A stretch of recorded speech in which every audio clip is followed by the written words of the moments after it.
And they're off. A clean beginning. Diamondback out sharply from the outside with He's a Shooter. 4 Knights racing in third. October Frost saving ground and dropping back to last early is Private Lake. Clearing easily from the outside, it's Diamondback. He's opened up 3 lengths on He's a Shooter. 4 Knights is racing in third on the outside of October Frost. They're sharing position 2 lengths better than Private Lake. Round the turn they go. Diamondback on a 3-length advantage as they approach the 6 furlong marker. The opening quarter, 22-3. Into the backstretch they go. He's a Shooter, bet down to 6-5, is still racing in second, watching the leader from 2 lengths out of it. Another 2.5 to 4 Knights, who's racing a length better than October Frost, and now trying to get momentum going is Private Lake. Midway down the backstretch, He's a Shooter is inching closer to Diamondback with every step. The lead is down to a neck. It's 4 more back to 4 Knights. October Frost still in fourth along the inside with Private Lake trailing. The half was 46 flat. He's a Shooter now putting the gears to Diamondback. They're head and head with just over 3 furlongs left to race. 4 Knights traveling well in third. Private Lake is now passing October Frost. 5/16 of a mile to go. He's a Shooter puts the head in front of Diamondback. 4 Knights is gaining ground. It's 5 more back to Private Lake, who needs to get going. October Frost is the trailer. At the head of the lane, it's He's a Shooter. 4 Knights angles to the 3-path. Diamondback still there from the rail. He's a Shooter has the lead. 4 Knights trying to rally. Diamondback trying to find more. There's an 1/8 of a mile left to the wire. 4 Knights ranging up to He's a Shooter. 4 Knights puts the head in front. He's a Shooter not done with. It's 4 Knights now getting away in the final 16th of a mile. A perfect trip under Melanie Pinto. 4 Knights to kick off the day. 4 Knights by 1 3/4. He's a Shooter with second, then Private Lake, October Frost, and Diamondback. 1 mile and 70 yards and 1:44.4.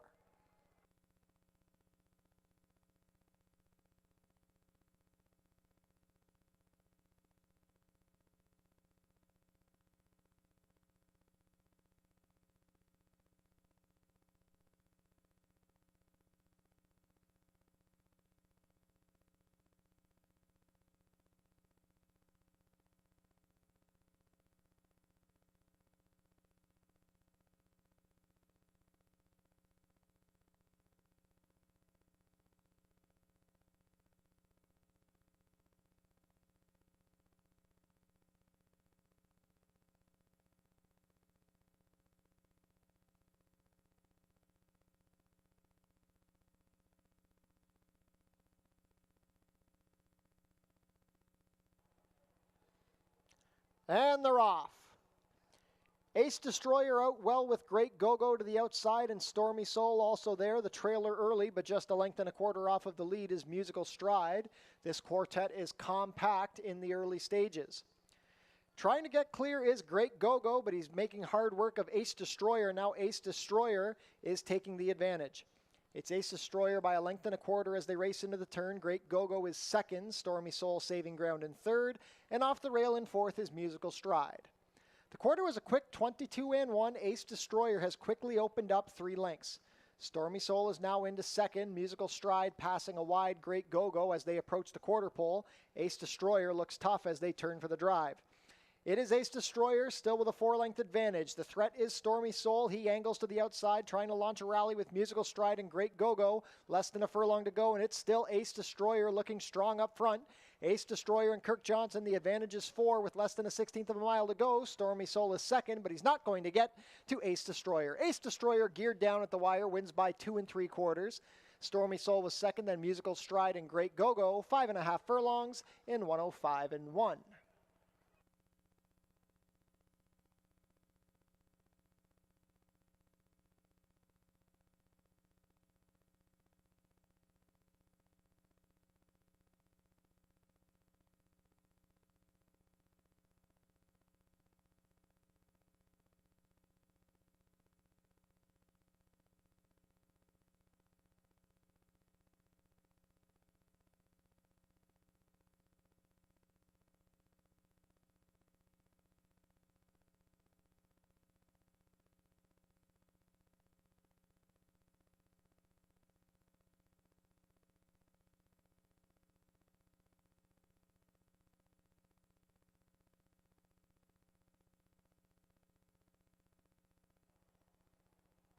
And they're off. Amy's Girl out well from the outside. Bad Zizi going to make the early lead with Coins Unlimited and Missing Angel. Stablemates War Vow and Ready to Scatter are racing side by side. Amy's Girl is 6th, racing wide after the sharp beginning. Then at the back are Always My Fault and Awesome Spirit Gal. Down the back stretch and into the far turn they go. It is Bad Zizi leading the way, a length better than Missing Angel. War Vow is racing in a pocket from 3rd, past a quarter in 22 and 3. Racing in 4th on the outside is Coins Unlimited, followed by Amy's Girl. Ready to Scatter, saving ground. Awesome Spirit Gal with horse and nowhere to go, and to her outside is Always My Fault. Bad Zizi still with the lead, but War Vow has room up the rail. Amy's Girl has dove to the rail and has horse. Amy's Girl trying to rally. Bad Zizi looking to hold off War Vow. Coins Unlimited also trying to make a rally. And down the far outside, Awesome Spirit Gal, the favorite, is making a rally. War Vow has the lead. Awesome Spirit Gal gaining with every stride. Awesome Spirit Gal gets up. Awesome Spirit Gal by a half length at the wire over War Vow, then Amy's Girl and Missing Angel. 5 furlongs and 59 and 2.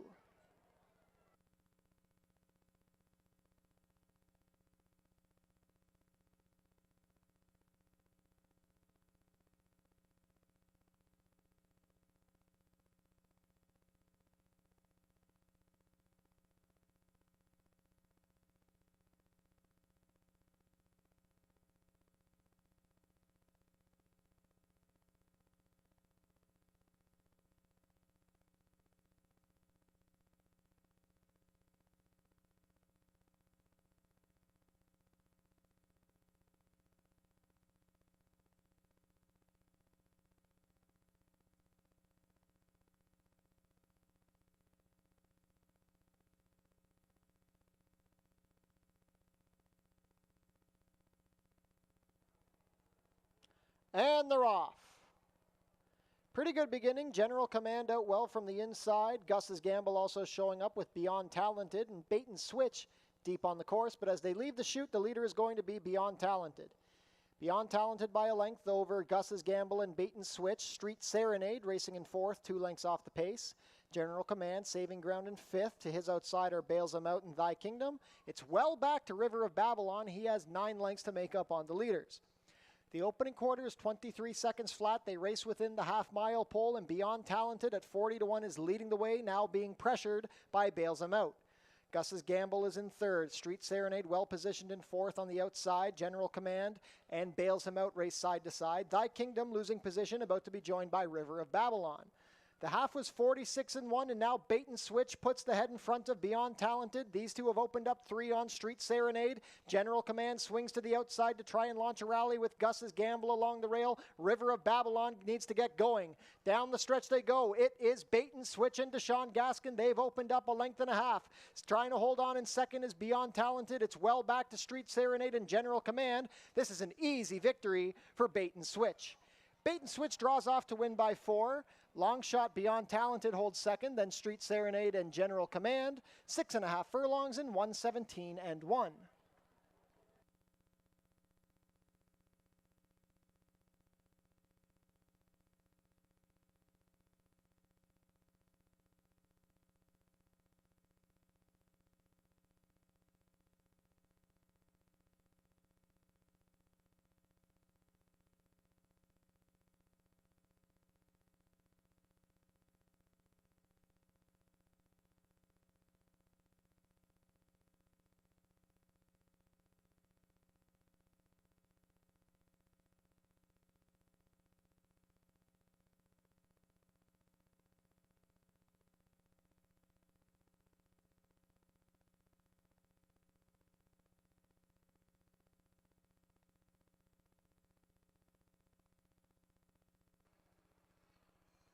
And they're off. Sugar Drop out well from the inside with Queen Sahara. Freed by Magic going to look for position from an outside draw. Frolene Victoria angling to the rail with Silent Princess to her outside. Kind of Blue Kitten is racing towards the back with Always Rosie, and the early trailer is going to be Wiccan Sense. Sugar Drop is race clear to a 2-length lead over Queen Sahara. Racing in 3rd off the rail is Silent Princess with Freed by Magic, and even wider still is Calm Cool. Kind of Blue Kitten is saving ground from 6th, racing 3 lengths better than Frolene Victoria. Then still at the back are Always Rosie and Wiccan Sense. The opening quarter was 23-1. The pace is still being set by Sugar Drop. Sugar Drop freewheeling on the lead. It's a stack of three next. Calm Cool into second past Queen Sahara as Freed by Magic begins to shuffle back. Kinda Blue Kitten looking to advance along the inside. Following that one is Silent Princess. It's well back to Frolene Victoria, Always Rosie, and Wiccan Sense continues to trail. The half was 47 flat. Sugar Drop still has the lead. Calm Cool is second. Kind of Blue Kitten angles to the three path, trying to get a rally going. Silent Princess and Queen Sahara are next. At the head of the lane, it's Sugar Drop now being challenged by Kind of Blue Kitten. Silent Princess trying to find a split. Now, Kind of Blue Kitten takes the lead. Calm Cool is right there in second. Sugar Drop tires. Silent Princess trying to rally, and from the back, here comes Always Rosie. It is Kind of Blue Kitten. Always Rosie gaining with every stride. Kind of Blue Kitten looking for the wire. Down to the finish. Here it comes. Always Rosie gets up. Always Rosie up over Kind of Blue Kitten, then Calm Cool and Silent Princess. About 7 furlongs in 1:26 and 3.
And they're off. Can't Beat the Cats out well from the center. Glitter Bay also forwardly placed. Here comes Bodacious Mist to put some pressure on, and JMR Gemma looking for position along the rail. Glitter Bay going to race fourth after the sharp beginning. It's a gap of 2 to Sheba Town, and the trailer will be Mountain Sound. JMR Gemma skips up the rail and takes the lead from Can't Beat the Cats. The advantage is a length as they race down the backstretch, the opening quarter in 22 and 1. Quick for the distance, Glitter Bay advancing along the inside to take third from Bodacious Miss. Mountain Sound tries to gather momentum, and the new trailer is Sheba Town. Just over 3 furlongs to travel. JMR Gemma in control with Can't Beat the Cats racing in second. Glitter Bay 2.5 lengths off the leaders from third, being tapped on the shoulder. Here comes Mountain Sound with momentum from the back. Bodacious Miss is fifth, and Sheba Town continues to trail. A half in 45 and 1. JMR Gemma has led most of the way. Glitter Bay swings to the far outside, and Mountain Sound with plenty of room up the inside. JMR Gemma holding the lead, but here comes Mountain Sound looking to make it 3 in a row. The stablemates are 1-2 at the 8th pole. Mountain Sound now assumes control from JMR Gemma. Glitter Bay is third. It's well back to fourth. Looks like it's going to be Sheba Town coming down to the wire. Mountain Sound a perfect 3 for 3 here at Fort Erie. Mountain Sound by 4 at the wire. JMR Gemma second. Then Glitter Bay and Sheba Town, 6.5 furlongs in 1:17 and 3.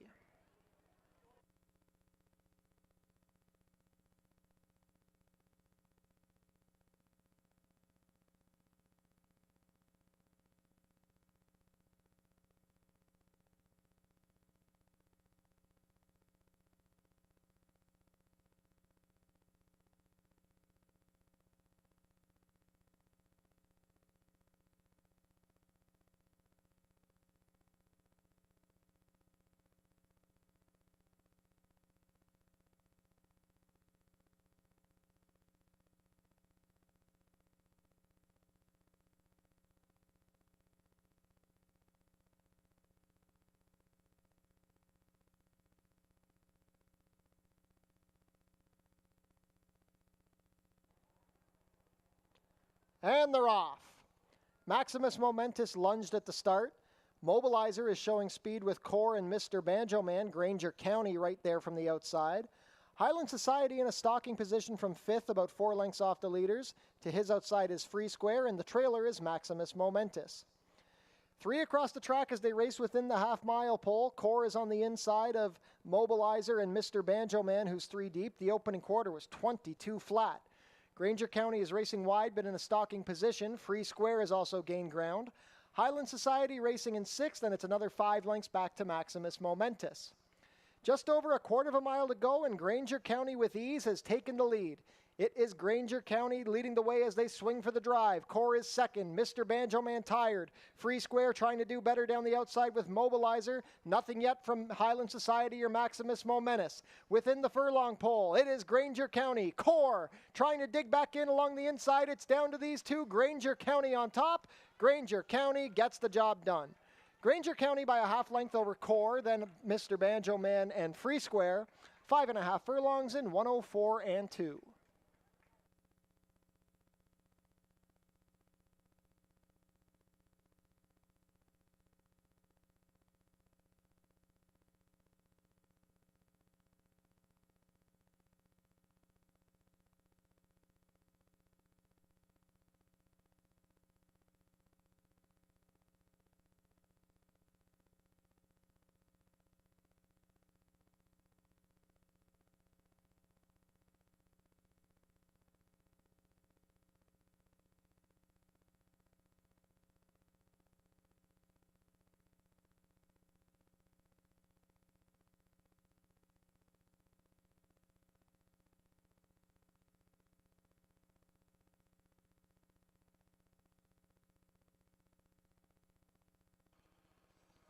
And they're off.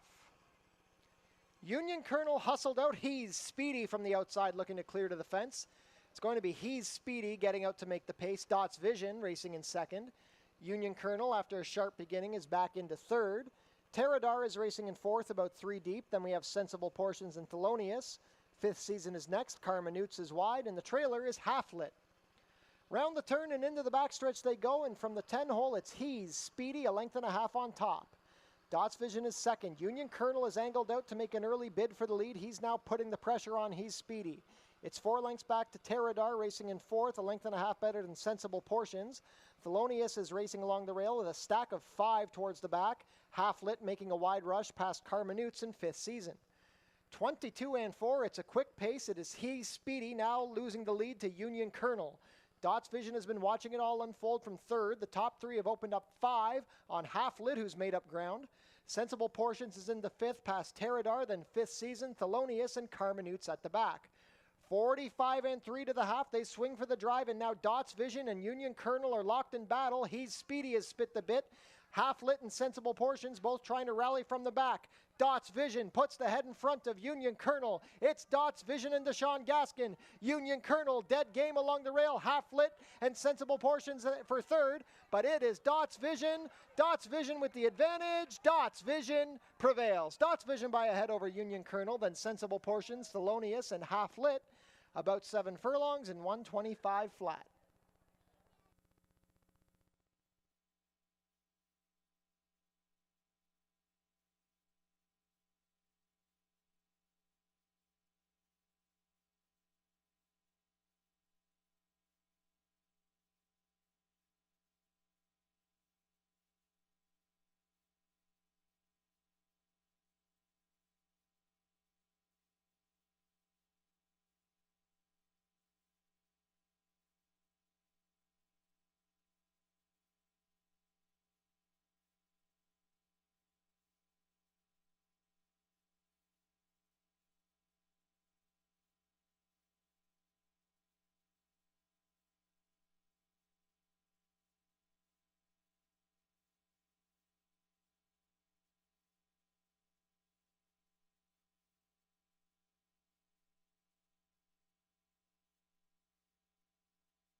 Ladies and gentlemen, welcome back to Fort Erie Racetrack on a toasty Tuesday afternoon. 28 degrees Celsius, but it feels pretty hot out there. 84 Fahrenheit. There's a wind coming out of the west about 12 miles per hour. Mostly cloudy currently. 29 minutes to first post. The main track is fast and the turf is firm with the rail at 0 feet. This year marks the 15th anniversary of the Fort Erie Live Racing Consortium. The FELRC is proud to celebrate its 15th anniversary of independently operating the Fort Erie Racetrack. Visit our website, forterieracing.com, for information about everything going on here at the track. Tune into the pre-race show to get info about the track conditions, scratches and changes, handicapping selections, and info about upcoming races and events. Racing will be back next week at Fort Erie. Our special holiday Monday card will start at 12 o'clock, and then on Tuesday, August 6th, we will have the standard 4:30 post time. The Free Summer Concert Series is back at the Tiki Bar on select Tuesday nights this summer. The remaining schedule is on screen now. Concerts begin after the last race, usually about 7:30. Tonight's concert featuring West Wind has been canceled due to the weather.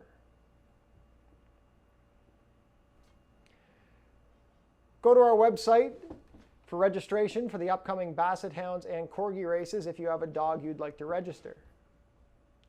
The 2024 Basset Hound and Corgi races will be taking place on Sunday, August 18th. The dogs will take the track after the last horse race of the day.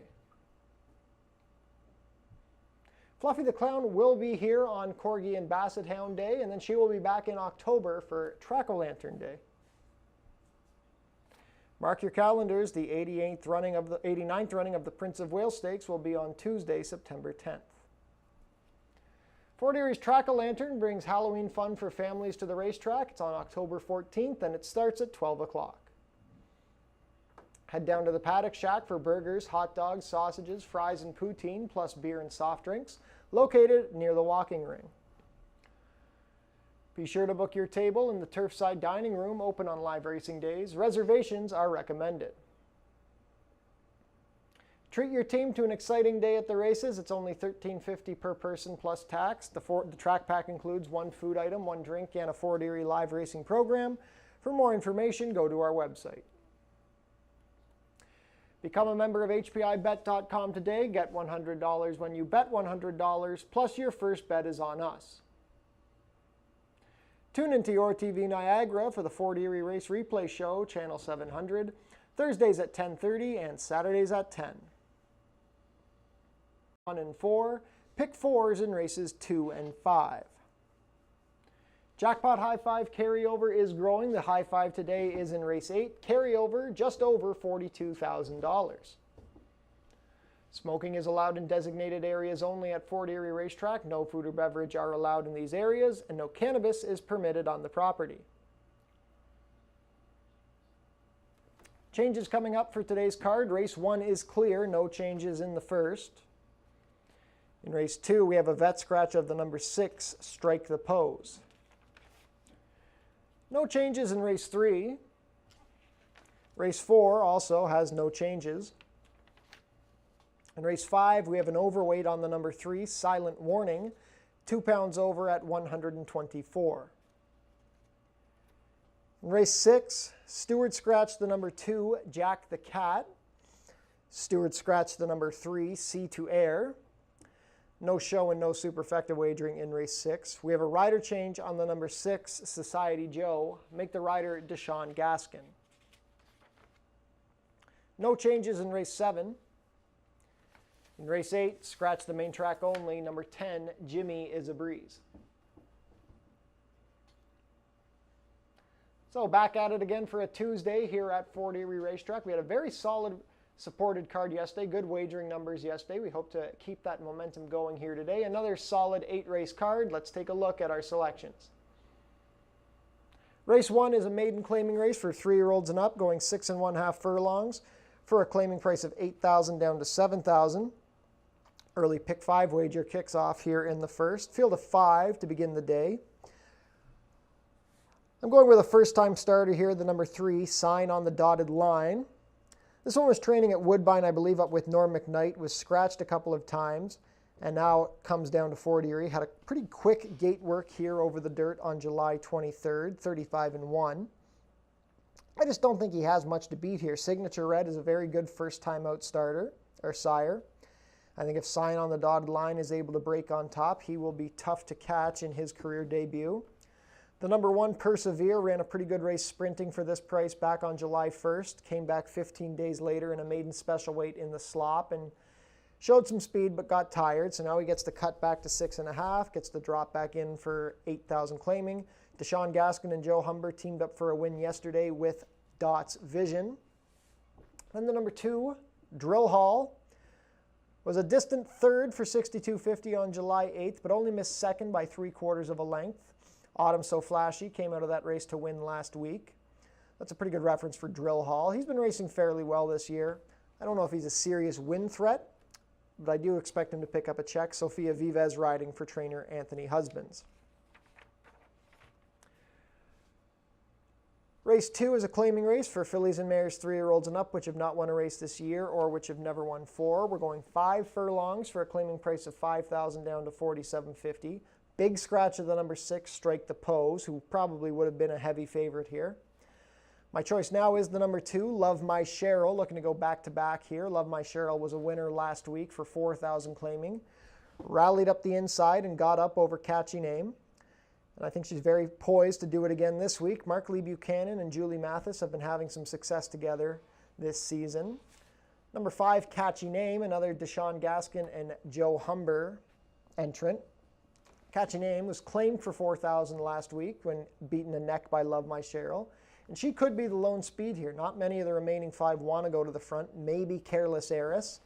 But if Catchy Name gets loose, maybe she could turn the tables on Love My Cheryl, cutting back to 5 furlongs.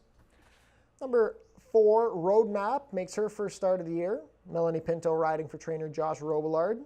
We saw Josh with a winner yesterday with Ace Destroyer. And Roadmap had a pretty good season last year. She only made 5 starts, but she did win 2 of them. I think in this short field, she'll be able to pick up a check in her first start off the bench. Race 3, we're staying at 5 furlongs. It's a claiming race for fillies and mares 3-year-olds and up, which have never won 2. The claiming price is $62.50 down to $6,000. It's a field of 6. I'm looking to the inside, the number 1, Danish Dynamite, who made her Fort Erie debut on July 7th in a maiden race for this price. She stalked the pace and kicked away easily to win by 4 lengths. She's going to have speed to follow here. She could be the main closer. Pierre Mailhot and Richard Davis look poised for a nice win here. Number 4, Sister Cousin, the morning line favorite. One thing about Sister Cousin, we know she can win on the dirt. She broke her maiden at Penn National this winter for $16,000 claiming. Disappointing at Woodbine this season. I thought she was going to win a few of those races, but just came up empty. Dropped in for $7,500 and really flattened out. She's got speed, but so do some of the other ones here. But if she can't get loose, as Sofia Vives is often able to do, Sister Cousin could be the one to beat getting back to the dirt track. Then the number 6, Time to Watch, has been sent down to Fort Erie into the hands of trainer George Newland. Came up flat for $15,000 at Woodbine last time. She was already racing for $75,000 before that. She's quick out of the gate. The dirt's going to be the big unknown for her. Deshaun Gaskin and George Newland teaming up here. Race 4 is a claiming race for fillies and mares 3-year-olds and up, which have not won a race this year or which have never won 4. We're going 6 1/2 furlongs for a claiming price of $8,000 down to $7,000. Late pick 5 wagering offered here. I think they'll have a tough time beating Tamina, the number 6. Tamina has been very solid since coming here to Fort Erie. She's made 4 starts at the fort with 2 wins and 2 seconds. One of the seconds came at a mile on the turf, which probably isn't her ideal race anyways. She's running just stronger speed figures than most of these. She has the pace to be forwardly placed. She can be on the lead if she wants to, but can track if she needs to. Alexis Sanchez and John Sims both having a very strong meet, so I think Tamina poised to win again. Number 3, Loaded Question, looking to go 2 in a row. Dropped in for $5,000 on July 16th, went to the lead and kicked away to win by almost 4 lengths. Now she has to face a better foe in Tamina. But again, Humber and Gaskin have been a live combo in recent weeks, and I wouldn't be surprised if Loaded Question could pounce. Going to round things out with the number 5, Little Fire. Little Fire's raced very well in both of her starts since coming back to Fort Erie. She had a tough trip on the turf on July 1st, then came back with a runner-up effort behind Loaded Question. Going to need maybe a speed duel to materialize and have things weaken in front of her. Kirk Johnson riding for Roy Augustino and P413 Racing. Race 5 is our first turf race of the day. It's a $4,000 claimer for fillies and mares 3-year-olds and up, which have never won 2. We're going to go about 7 furlongs. Late pick 4 starts here. We've got a field of 8, and I think it's pretty competitive. I'm going with the number 2, Fix Your Hair Up Pretty, Sofia Vives riding for trainer George Newland. Fix Your Hair Up Pretty ran pretty well on the turf, both of her starts. She rallied to be 5th behind Princess Aleska and Turf and Surf on June 16th, came back 8 days later, and made a good late rally to be 3rd behind Impossible Birdie and Few Regrets. She draws a good post. Vives got a very good performance out of her on July 15th, so we'll see if Fix Your Hair Up Pretty can take advantage, taking the big drop in for $4,000. The number 5, Menagerie, was scratched in an off-turf race a couple of weeks ago and now gets back to the grass, drops in for $4,000. She's a bit of a win-shy type, 1 for 26, but she's been able to run competitive races at Woodbine. I thought both of her efforts here this year have been pretty good. And she's a little fresh now. She's had just over a month off, and that could work to her benefit. Menagerie, I think, very live for Ken Albu and Alexis Sanchez. Then the number 8, Few Regrets. Only thing I don't like here is the post. The outside draw can be a tough one. She was a good 4th behind Ashwicken and Fix Your Hair Up Pretty on July 15th. The start before that, she was 2 lengths ahead of Fix Your Hair Up Pretty. So we know she's competitive. She can do either surface, any distance. It's all good for her. Just hopefully she can work out a trip. Terry Husbands riding for trainer Kevin Buttigieg. Race 6 is a starter optional claimer for 3-year-olds and up, which have started for $5,000 or less in the last 2 years, or going for a claiming price of $10,000. We're going to go 1 mile and 1/16 over the main track. Scratch down to a field of 4. I think the horse to beat here is the inside runner, number 1, Hiatus. Sofia Vives riding for trainer Jeff Boyce. Hiatus, 2 for 3 this season on the turf, but he can dirt no problem as well. And I just think he's going to break running and be tough to catch. He was a winner at this distance last year by 7 lengths, so I know he can go 1 mile and 1/16 on the dirt. The big threat, though, is the number 4, Paperback Hero, and if somebody like Society Joe is able to put pressure on Hiatus early, Paperback Hero will be the main benefactor. He stretched out to 1 mile and 72 starts ago, had a good setup, and was able to rally down the outside to win by nearly 3 lengths. Cut back to a sprint on July 7th and ran a really good race behind Mr. Banjo Man and Free Square. It's all a matter of setup with Paperback Hero, but he is definitely one of the main contenders in this race. Then the number 5, Maito, ran on the turf on July 8th, finished a distant 5th behind Hiatus. Definitely better on the dirt track. He's 2 for 5 over a fast track, and he's raced well in the mud before. Makes his second start off of a bit of a break. He had good form at Mahoning Valley this winter, was able to win an A other than allowance there in March, going 1 mile and 70. So definitely don't count out Maito, Kirk Johnson, and Kevin Buttigieg teaming up. Race 7 kicks off the late double. It's an allowance race for 3-year-olds and up, which have never won 2. 6 1/2 furlongs the distance. Going off the claim is the number 4, Absolute Chairman. Omar Marino going to ride for trainer Sharon Chicato. Absolute Chairman was picked up by a neck when claimed for $7,000 at Woodbine on July 12th. His form this year is pretty good. His only bad race was his first start off the bench for $15,000 claiming, but otherwise he's been performing well. Gets to try the dirt surface for the first time here. Omar Marino hasn't been riding much here at Fort Erie, but in years past he's been a very live rider here at the Fort. Number 2, Spanish Serenade. I think this is one who's going to take to the dirt track.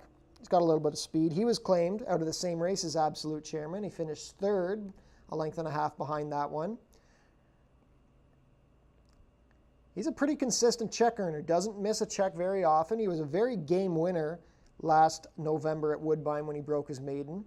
Jose Campos named a ride for owner-trainer Paula Loescher. Then the number 1 Discovery Chart. I see this is Ashley Mayhew's top pick, and I definitely see why. Discovery Chart was a troubled winner on July 1st. He was loaded with horse, had nowhere to go. Kirk Johnson really did a good job getting out and finding a path and getting up to win by a head. Discovery Chart was the best horse that day and had to overcome some negative circumstances.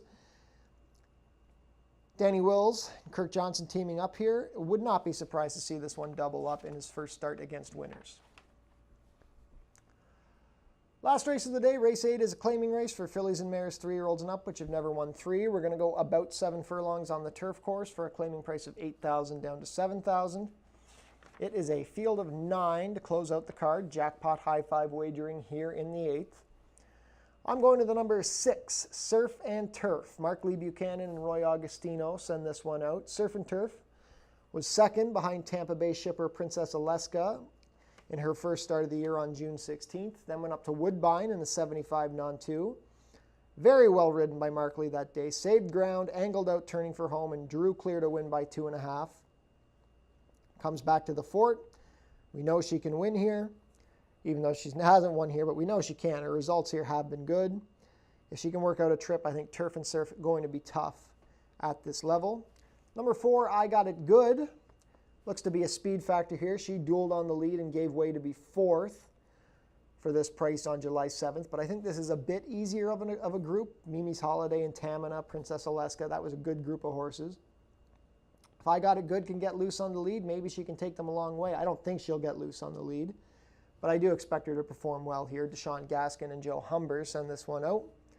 Then the number 3, Lulu's Lullaby. If this race was 5 furlongs, I would love Lulu's Lullaby. The 7 furlongs, I think she'll race well, but others might just have an advantage. She looked very good when beating $5,000 boys, going 5/8 last week. Gets to face the girls here, rising in value to the 8,000 level. But her runs over this turf course have been good. She was a length and a half behind Turf and Surf on June 16th, so we know she's competitive. Omar Marino rides this one for owner-trainer Sue Andrushko. Competitive 8-race card coming your way. Best of luck with all of your wagers. 12 minutes to first post. Enjoy your day here at Fort Erie Racetrack.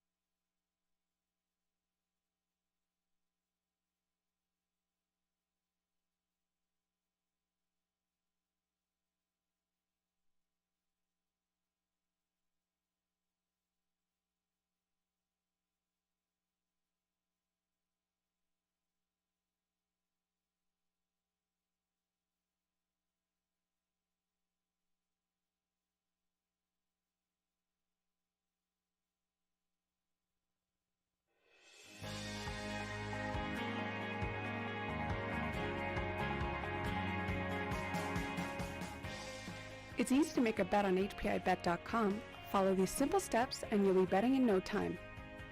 First, go to the HPIBet.com website. Sign in to your HPIBet account. Find the track and race you want to bet on. Click on the Place Bet button. Click on the bet type you want to wager with. Click on the amount you want to wager. Click on the horse you want to wager on. Click on the green Place Bet button. Review your bet confirmation information. It's all done. Remember, all this can be done on most mobile devices. Now cheer on your pick to victory.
Field is making their way on track for today's first race. Race 1 is a maiden claiming race for 3-year-olds and up. Going for a claiming price of $8,000 down to $7,000, traveling a distance of 6½ furlongs, competing for a purse of $21,300. Race 1 offers win, play, show, exactor, 20-cent try, double, 20-cent super, 20-cent pick 3, and 20-cent early pick 5 wagering, that pool guaranteed at $10,000.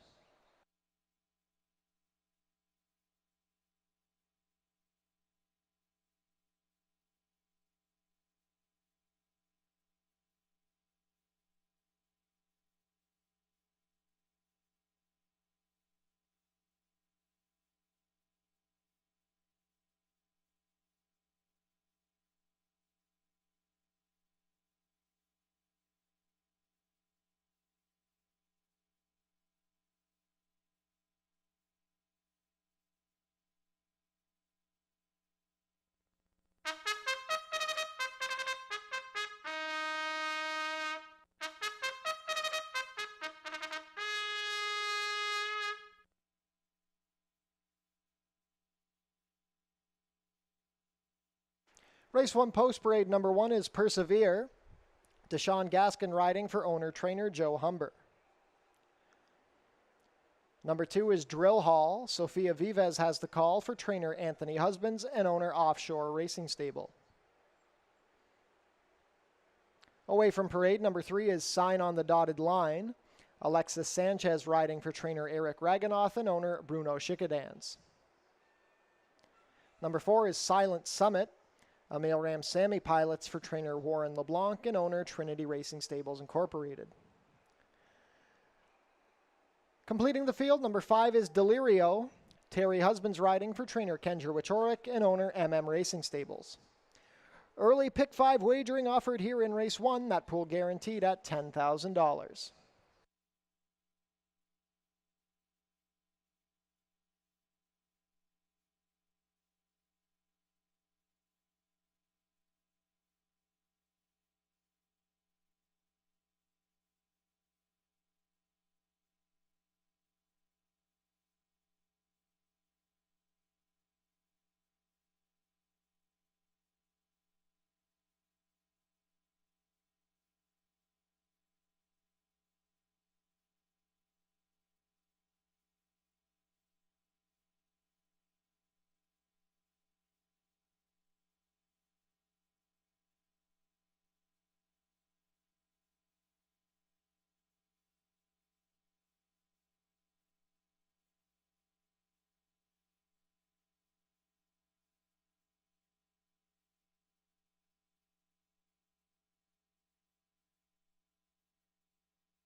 Field for race 1 is heading behind the starting gate. It is now post time. Current favorite at 8-5 is the number 2 Drill Hall. First to come up will be Persevere with Deshaun Gaskin. Persevere now co-favored with Drill Hall. Comes up. Drill Hall and Sofia Vives.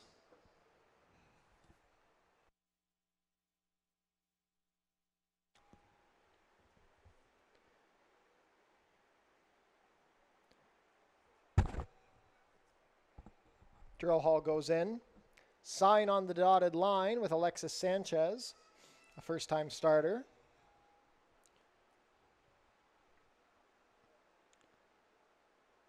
Silent Summit with Emil Ramsamy. Last up will be the gray, Delirio and Terry Husbands. All set.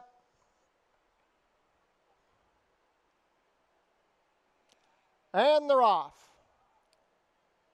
Persevere broke well from the rail with Drill Hall to his outside. Sign on the dotted line also showing speed. Delirio racing in fourth on the outside of Silent Summit.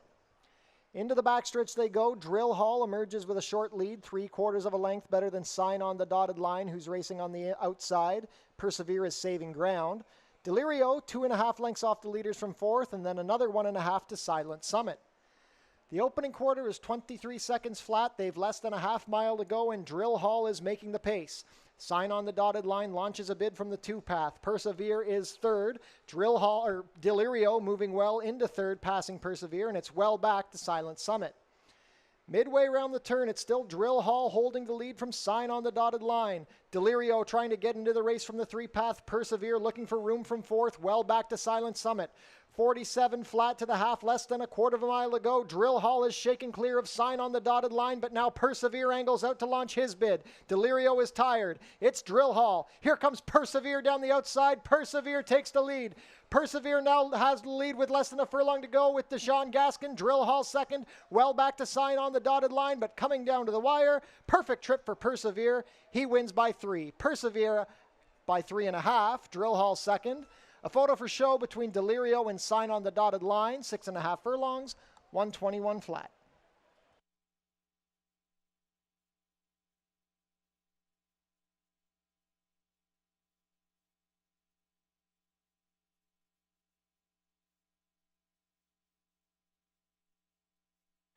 Unofficial in race 1, the winner is number 1, Persevere. Second is the 2, Drill Hall. It's a photo for show.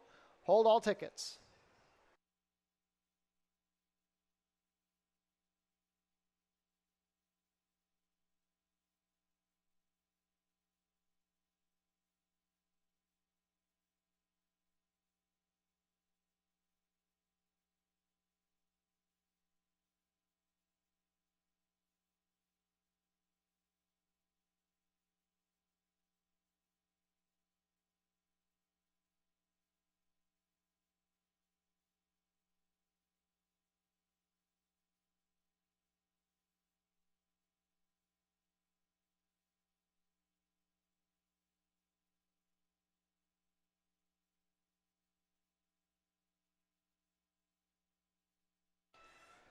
Now returning to the winner's circle, the unofficial winner of today's first race, number 1, Persevere. Persevere is a 3-year-old bay colt by City of Light out of Finn's Jewel, bred here in Ontario by Hillendale Farms. Ridden to victory today by Deshaun Gaskin, Persevere is owned and trained by Joe Humber. Persevere breaks the maiden in attempt number 5, completing the 6.5 furlongs in a time of 121 flat. Congratulations to the connections of Persevere. Hold all tickets until race 1 is made official.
In the show photo is the number 3, Sign on the Dotted Line, over the 5, Delirio.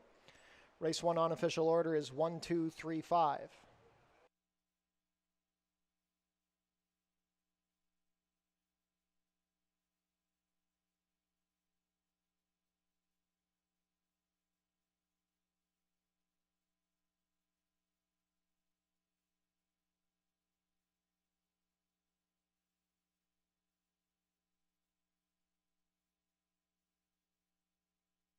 Race 1 is now official.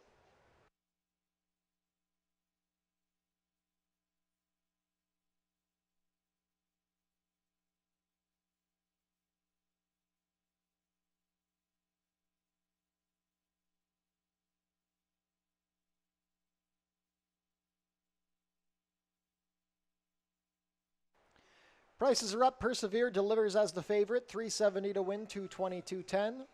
Number 2, Drill Hall second, 290 to place, 210. Third, number 3, Sign on the Dotted Line, 230 to show. $2 exacta 1-2 is $7 even. The $1 try 1-2-3 $7.15.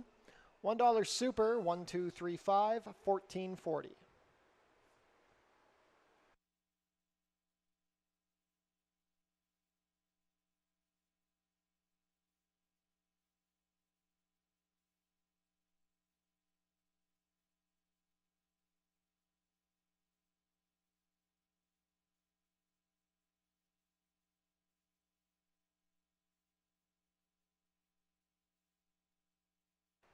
On screen now the show photo from race 1.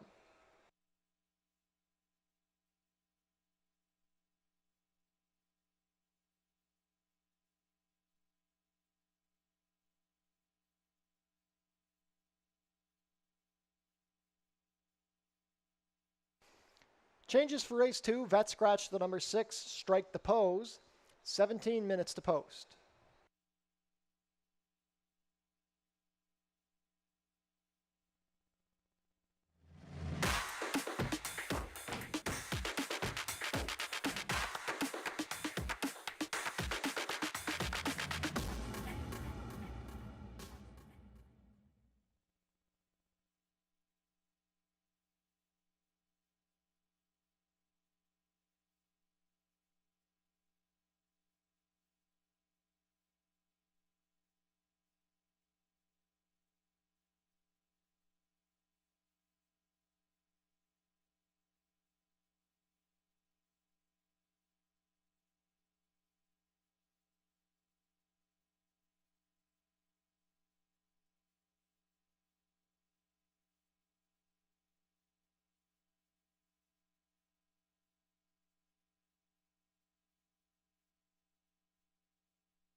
A formful way to start the card with the winner in the first race. We'll see if we can maybe get a price here. Doubtful, though, in race number 2. It's a $5,000 claiming event. Fillies and mares here set to go 5 furlongs on the main track. Now, there was a huge scratch on paper of the number 6, Strike the Pose, and you start to look at other horses in here, such as now my top pick, the number 5, Catchy Name. It probably plays in her favor. I understand the 2 starts back. She missed the break and was able to make up some ground, but I do think she's a little bit better when she's forwardly placed, and on paper, Strike the Pose was the fastest, and Catchy Name might have a better chance now. She has the outside in here. She has that early foot.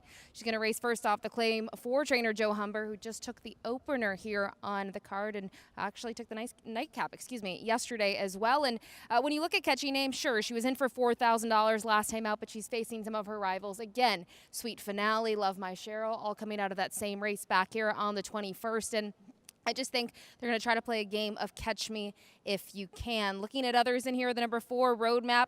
Maybe she's the wild card in the sense that she has not made a start yet in the 2024 season. We last saw her here towards Labor Day weekend early in September of last year, where she sort of trailed off her form. She was able to win her 3rd lifetime career victory 2 starts prior to that. You can see over the mud, and then she came back and she fell flat and she went to the sidelines.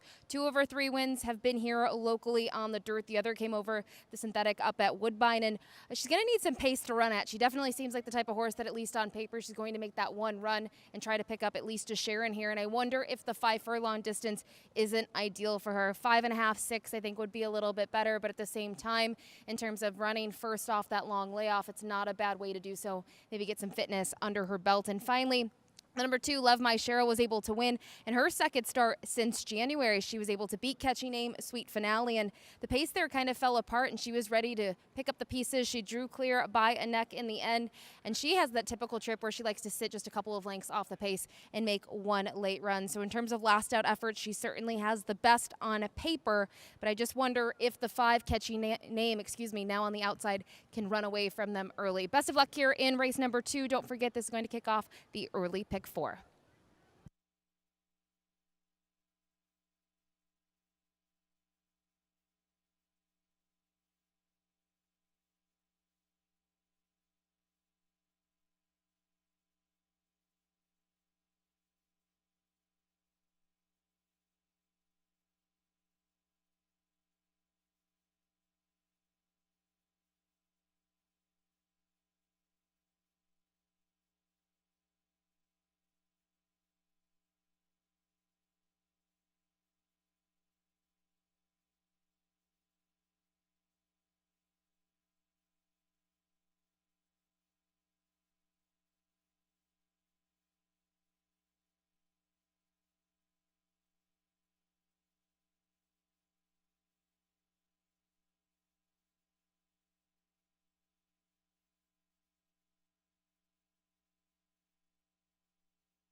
Field is making their way on track for today's second race. Race 2 is a claiming race for fillies and mares 3-year-olds and up, which have not won a race in 2024, or which have never won 4 races. We're going for a claiming price of $5,000 down to $4,750.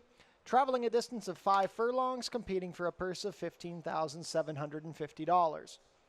Race 2 offers win, play, show, exactor, 20-cent try, double, 20-cent super, 20-cent pick 3, and 20-cent early pick 4 wagering. That pool guaranteed at $10,000.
Race 2 post parade. Number 1 is Sweet Finale. Kirk Johnson riding for trainer Roy Augustino and owner Mary Lynn Augustino. Number 2 is Love My Cheryl. Mark Lee Buchanan has the call for trainer Julie Mathis and owner David Mathis. Number 3 is Careless Heiress. Pierre Mailhot riding. Richard Davis, the trainer. Bruno Schickadan's owns. Radcliffe Racing Stable owned the number 4 Roadmap. Melanie Pinto riding for trainer Josh Robillard. Completing the field, number 5 is Catchy Name. Deshaun Gaskin riding for trainer Joe Humber and owner Gerald Erfel. Scratch the 6. Early pick 4 wager kicks off here, $10,000 guaranteed pool.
Field for race 2 is behind the starting gate. It is now post time. Current favorite at 6-5 is the number 5, Catchy Name. Early pick 4 kicks off here in race 2.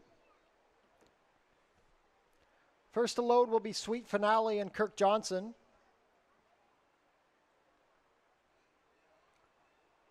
Love My Cheryl looking to make it 2 in a row under Mark Lee Buchanan. Careless Heiress and Pierre Mailhot to gate 3. Roadmap makes her first start of the year, Melanie Pinto. Last in will be the favorite, Catchy Name, with Deshaun Gaskin.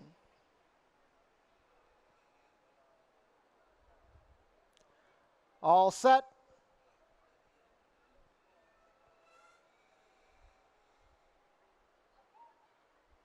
Careless Heiress a bit fractious in the gate. And they're off. Roadmap broke sharply with Catchy Name. Love My Cheryl is looking for position. Sweet Finale is taking back. And racing in the middle is Careless Heiress. They are well bunched up in the early stages. Trying to slip up and take the lead, it is Love My Cheryl. Careless Heiress racing between horses with Catchy Name wide on the track. Sweet Finale is in a stalking position, 2.5 lengths off the leaders, and the trailer is now Roadmap. The opening quarter, 23 seconds flat. Love My Cheryl on cruise control. She's opened up 2 lengths on Catchy Name. Sweet Finale racing in third along the inside. Careless Heiress begins to backpedal and Roadmap continues to trail. With less than a quarter of a mile to the wire, it's Love My Cheryl now tapped on the shoulder. Sweet Finale getting into second with Catchy Name. They still have 2.5 lengths to make up on Love My Cheryl. Love My Cheryl and Mark Lee Buchanan have opened up 3 past the furlong pole. Catchy Name second. Sweet Finale third on the inside and Roadmap trying to rally, but Love My Cheryl is much the best. Love My Cheryl under a hand ride. The battle is for second. Catchy Name over Sweet Finale, and then Roadmap, 5 furlongs and 59 flat.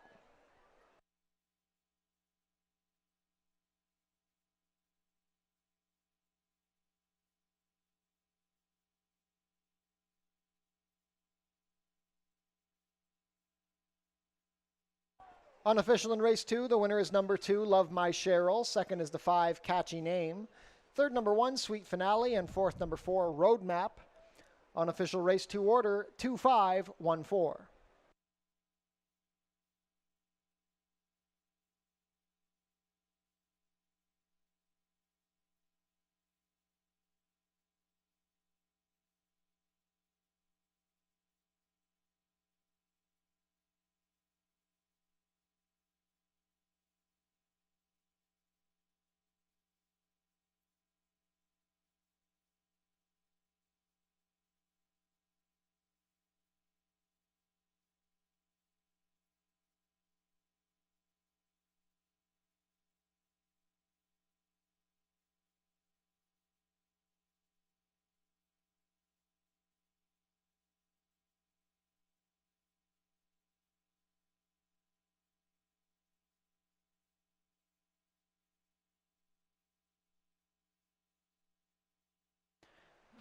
Now back to the winner's circle, the unofficial winner of today's second race, number 2, Love My Cheryl. Love My Cheryl is a 4-year-old chestnut filly by Brody's Cause out of Love My Life. Bred here in Ontario by James Everett, Janine Everett, and Erica Everett Moose. Ridden to victory today by Mark Lee Buchanan. Love My Cheryl is trained by Julie Mathis for David Mathis. Back-to-back wins for Love My Cheryl. That's her sixth career victory in 22 starts. She completes the 5 furlongs today in a time of 59 flat. Congratulations to the connections of Love My Cheryl. Hold all tickets until race 2 is made official.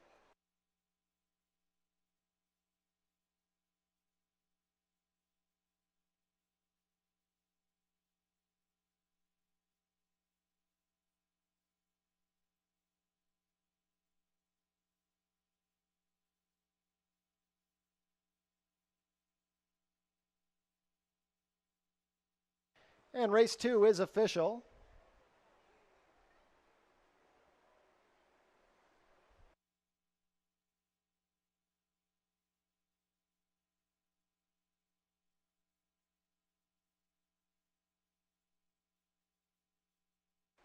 Prices are up. Love My Cheryl returns $450 to win, $230, $210.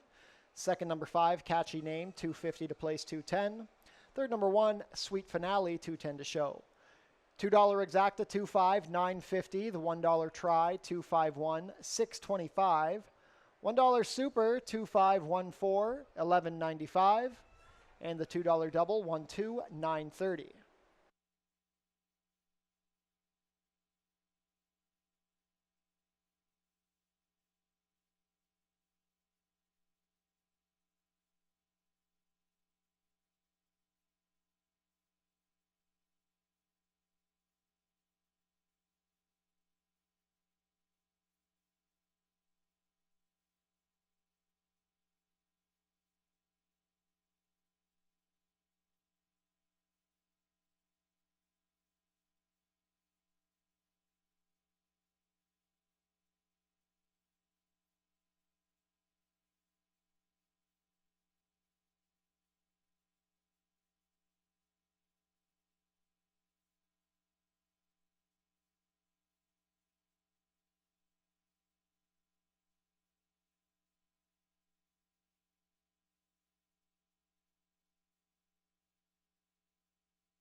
The free summer concert series is back at the Tiki Bar on select Tuesday nights this summer. The remaining schedule is on screen now. Concerts begin after the last race, usually about 7:30. And take note that our concert tonight featuring West Wind has been canceled. Race 3 is coming up in 17 minutes. There are no changes.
Race 3 up next. 5 furlongs is the distance here for these fillies mares. $6,250, the claiming price, and non-winners of 2 life.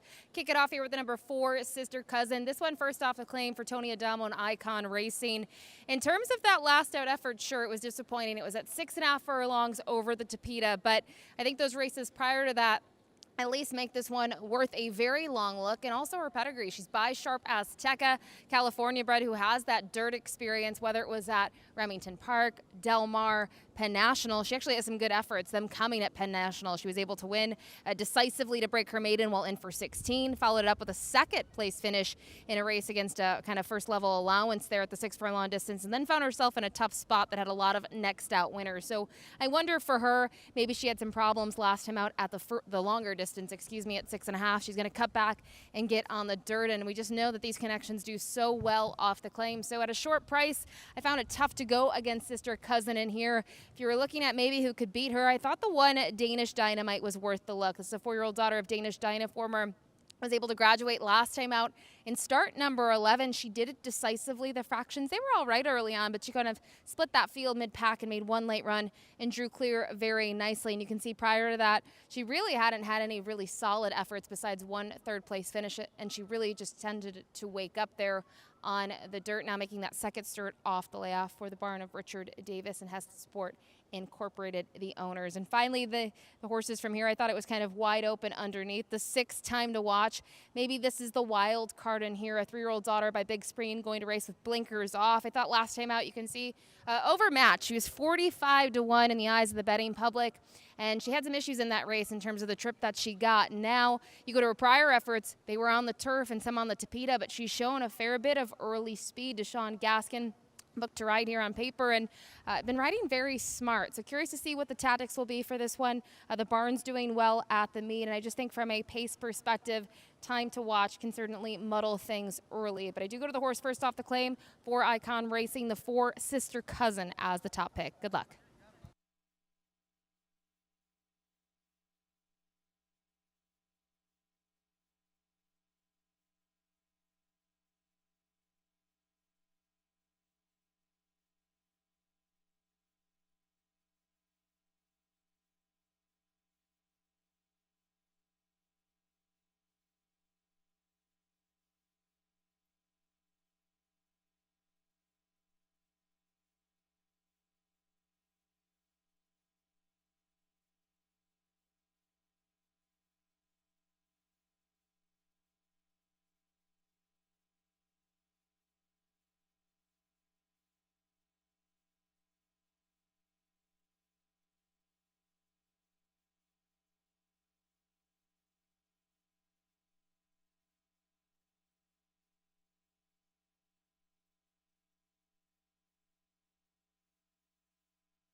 Field is making their way on track for today's third race.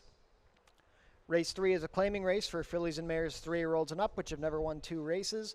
Going for a claiming price of $62.50 down to $6,000, traveling a distance of 5 furlongs, competing for a price of $19,800. Race 3 offers win, play, show, exactor, 20-cent try, double, 20-cent super, and 20-cent pick 3 wagering.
Race 3 post parade. Number 1 is Danish Dynamite. Pierre Mailhot riding for trainer Richard Davis and owner Hesty Sport Incorporated. Away from parade, number 2 is Hermione Granger. Kirk Johnson riding for trainer Julie Mathis and owner Bruno Schickadans. Number 3 is Loaded Secret. Edgar Zenteno has the call. Gary Chidobiak trains for Robin Osborne. Icon Racing Stables own the number 4, Sister Cousin. Sofia Vivas riding for trainer Tony Adamo.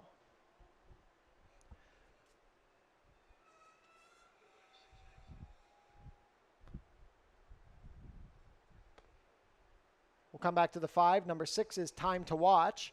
Deshaun Gaskin riding for trainer George Newland and owners Robert Borland and Sile Lauren.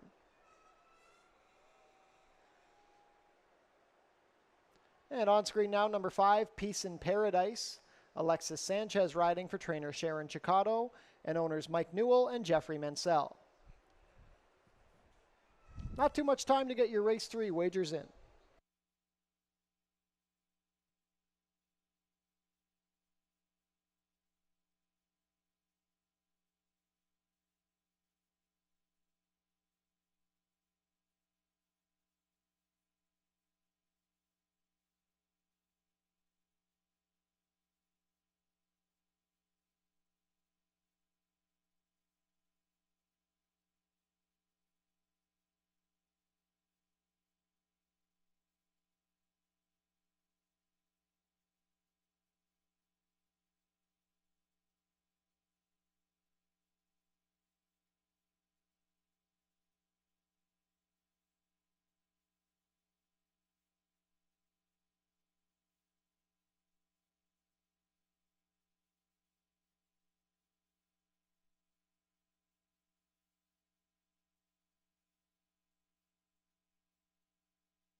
Race 3 field is behind the starting gate. It is now post time.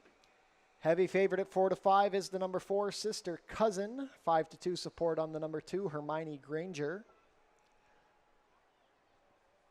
First to load will be Danish Dynamite and Pierre Mailhot. A last out winner.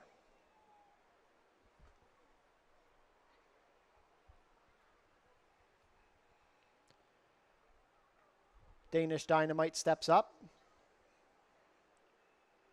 Hermione Granger and Kirk Johnson. Loaded Secret with Edgar Zenteno.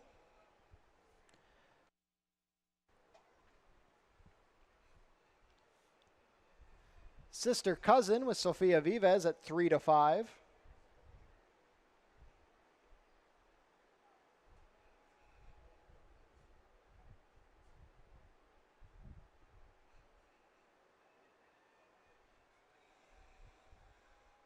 Sister Cousin goes up. Peace in Paradise with Alexis Sanchez.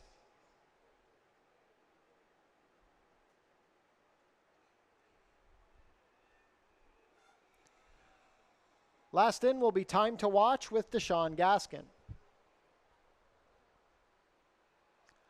All set.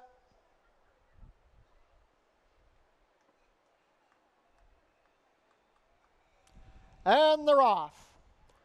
Hermione Granger broke sharply from the inside. Sister Cousin is also showing up. Time to Watch deep on the course. Settling in fourth is Loaded Secret. Then we have Peace in Paradise, and the early trailer will be Danish Dynamite. Securing the early advantage, it's Hermione Granger, a length on top of Loaded Secret. Sister Cousin racing between horses with Time to Watch wide on the track. It's a gap of 2 to the pair of Peace in Paradise and Danish Dynamite, who's moving well along the inside. 22-3 for the opening quarter. Hermione Granger has been loose on the lead throughout.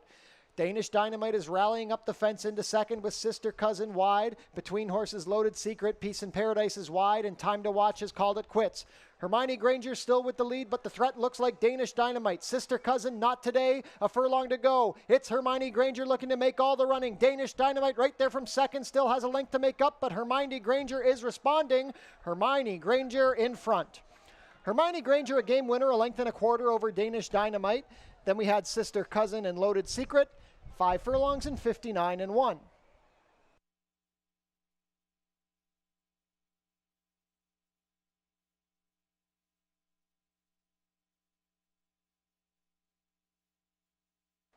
Unofficial in race 3, the winner is number 2, Hermione Granger. Second is the 1, Danish Dynamite. Third, number 4, Sister Cousin. And fourth, number 3, Loaded Secret. Unofficial race 3 order, 2-1-4-3.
Now back to the winner's circle, the unofficial winner of today's third race, number 2, Hermione Granger. Hermione Granger is a 5-year-old bay mare by Mr. Scotty out of Lady Voldemort, a homebred here in Ontario for owner Bruno Schickadans. Ridden to victory today by Kirk Johnson, Hermione Granger is trained by Julie Mathis. That is a double on the card for trainer Julie Mathis. First win of the season for Hermione Granger, her second lifetime win in 8 starts. Hermione Granger completes the 5 furlongs in a time of 59 and 1. Congratulations to the connections of Hermione Granger. Hold all tickets until race 3 is made official.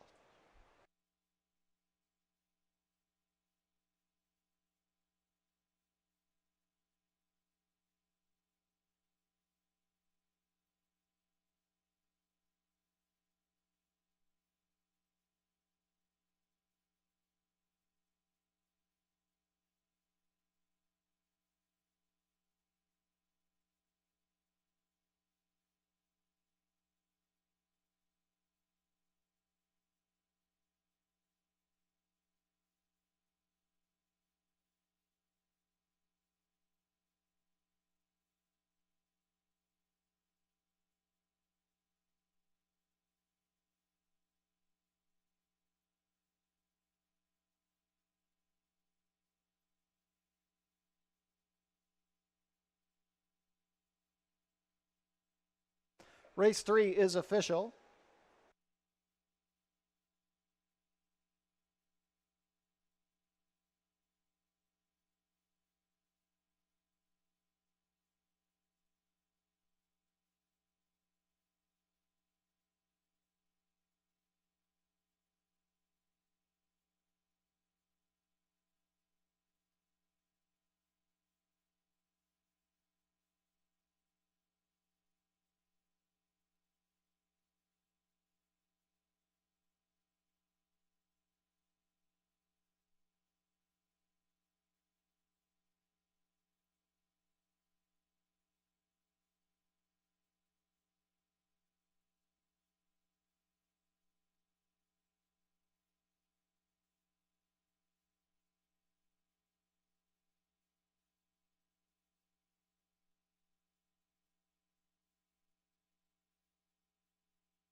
Prices are up. Hermione Granger returns 8.10 to win, 382.70. Second, number 1, Danish Dynamite, $5 to place, 230. Third, number 4, Sister Cousin, 2.10 to show. $2 exacta, 2-1, 26.80. The $1 try, 214, 40.50. $1 super, 2143, 78.15. The $2 double, a pair of twos, is 18.80. And the $1 pick 3, 24.15.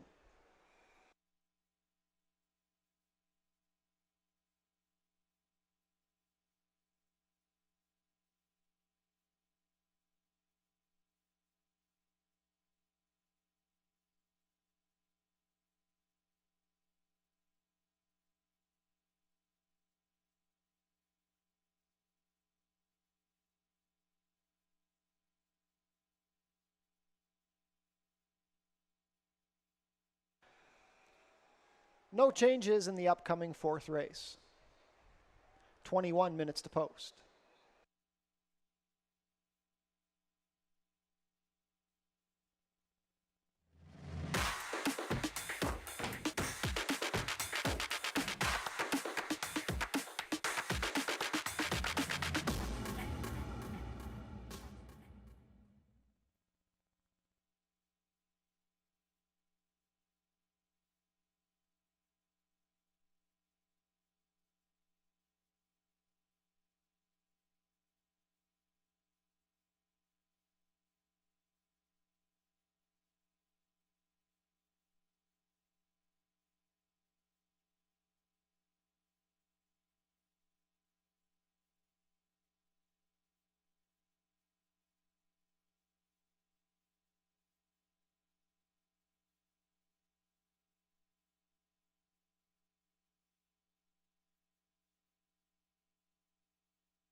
Time for the late pick 5-year race number 4. $8,000 is the claiming price for these fillies and mares, and 6.5 furlongs is the distance on the main track. We'll kick things off here with the number 6 Tamana for John Sims and Denise Carpenter, part owner on this one. It's been a really fun horse to watch. When you look at her progression, they claimed her late last year for $5,000. They had to winter her, and she's really done nothing wrong in her local attempts. You can throw out that one race up at Woodbine, but dirt, turf, it really hasn't mattered here. She's been very, very strong, yet to finish worse than second. And you kind of look at her last couple of trips, she's versatile as well. She can close from off of it. Thought last time out she was really in that kind of perfect spot early on, tracking the pace setter, and then was able to close late to get up by half a length in front of Speedy Johnny and Zafeather. And this is another good spot for her to kind of have to step up once again, with the conditions of this being for horses that have not won a race in 2024 or 4 in their career. And I just think she is the horse to beat on paper. If you're going to try to beat her, though, I think you should look to the inside, the number 1 in Nicole's Song. These Connections had a really nice winner yesterday in the form of the first race on the card. 4 Nights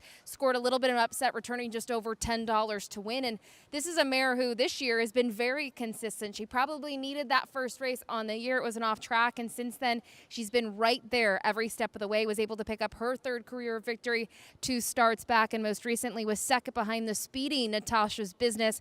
She finished in front of Catchy Name, who we saw was a distant second earlier on the program. But I think the big thing with Nicole's Song is this is a distance that should work well for her. She will need the pace help, though, as she's been kind of a one-run type where she does like to close from off of it. So she does need some help on the front end in terms of fractions, but I definitely think she's one to use in here. And finally, the number 3 Loaded Question. She went off as the favorite last time out in a race that was carded for the turf. It was moved to the main track, and she was on the inside. She had the rail in that event, and she was forwardly placed and was just able to really walk away with it in the end. And she finished in front of Little Fire, who she will face again in this spot. And for her, I think the 6.5 helps her. And you might look at that performance and say, well, you know, she should have won that on the class drop. But even her races against tougher, I don't think they're all that bad when you look at her in the long run. After Kerr, she was 4th. She split that big field of 9, and then in her following start, she just didn't fire as much, but I think it came down to being closer to a little bit of a fast pace. Nice Baby was able to take them on the front end. So another one worth a look. Got that confidence boosting win last time out while facing lesser. But I do go to the outside in here, the number 6 Tamana. The Sims barn is on a tear here at the meet. I think they can pick up another win here. Good luck.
Field is making their way on track for today's fourth race. Race 4 is a claiming race for fillies and mares 3-year-olds and up, which have not won a race in 2024, or which have never won 4 races. We're going for a claiming price of $8,000 down to $7,000. Traveling a distance of 6 1/2 furlongs, competing for a purse of $22,200. Race 4 offers win, play, show, exactor, 20-cent try, double, 20-cent super, 20-cent pick 3, and 20-cent late pick 5 wagering. That pool guaranteed at $10,000.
Race 4 post parade. Number 1 is Nicole Song.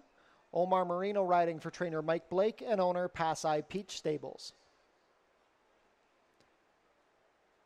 Number 2 is A Gal for TJ. Mark Lee Buchanan in the saddle for trainer Julie Mathis and owner Bruno Schickadans. Number 3 is Loaded Question. Deshaun Gaskin rides. Joe Humber trains. Joy Elkins owns. Number 4 is Born to be Good. Amanda Vandermeersch in the saddle. Steve Cathcart trains and part owns with Joseph Roberto. P413 Racing owns the number 5 Little Fire. Kirk Johnson riding for trainer Roy Agostino. Completing the field, number 6 is Tamina. Alexis Sanchez riding for trainer John Sims, who owns in partnership with Denise Carpenter. Late pick 5 wagering offered here in race 4.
Field for race 4, heading behind the starting gate. It is now post time. We have some rain blowing through the area as we begin loading for race 4. First up is Nicole Song and Omar Marino. A Gal for TJ with Mark Lee Buchanan.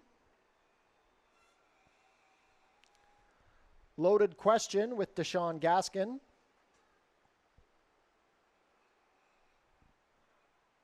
Born to be Good with Amanda Vandermeersch. Little Fire and Kirk Johnson. Last in will be the 1-2 favorite, Tamina, with Alexis Sanchez.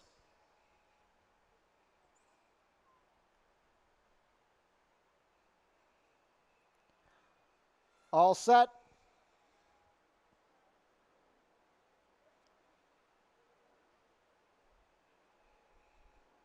And they're off.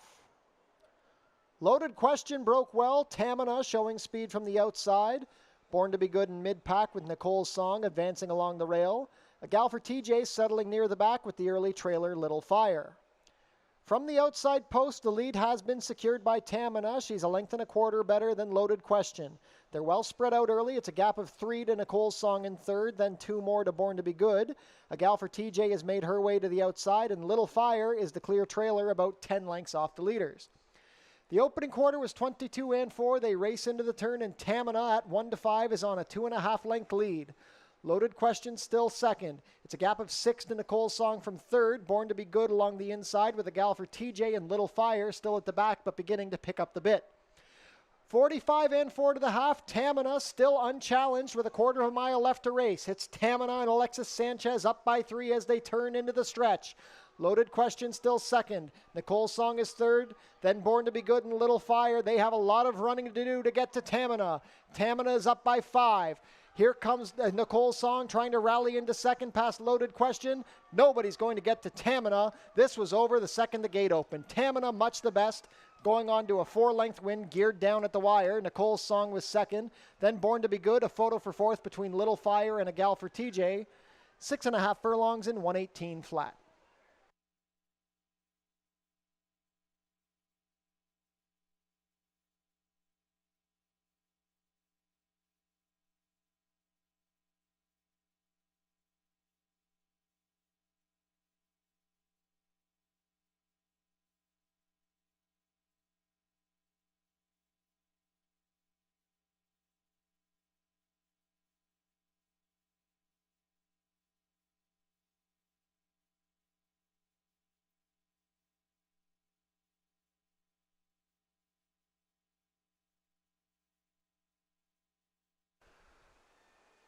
Unofficial in race 4, the winner is number 6, Tamina. Second is the 1, Nicole's Song. Third, number 4, Born to be Good. And fourth, number 5, Little Fire. Unofficial race 4 order, 6-1-4-5.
Now returning to the winner's circle, the unofficial winner of today's fourth race, number 6, Tamina.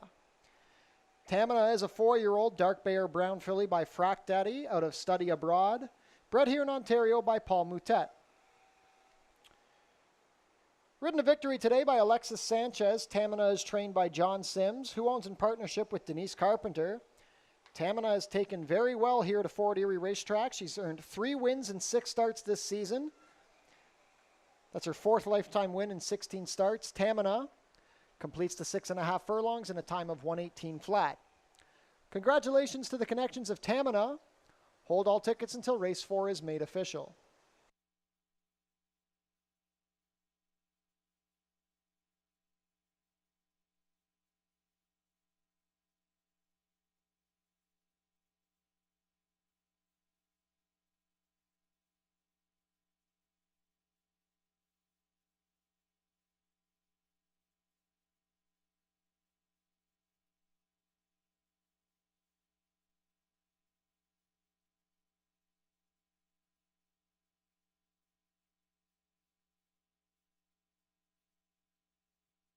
Race 4 is now official.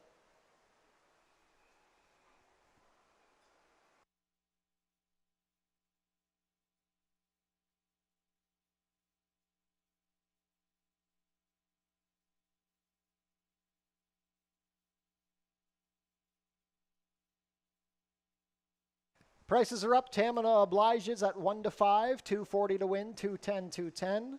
Second, number 1, Nicole Song, 410 to place, 290. Third, number 4, Born to be Good, 410 to show. $2 exacta, 6-1, 720. The $1 try, 614, 44.05. $1 super, 6145, $182.60. The $2 double, 2-6, 1180. And the $1 pick 3, 1580.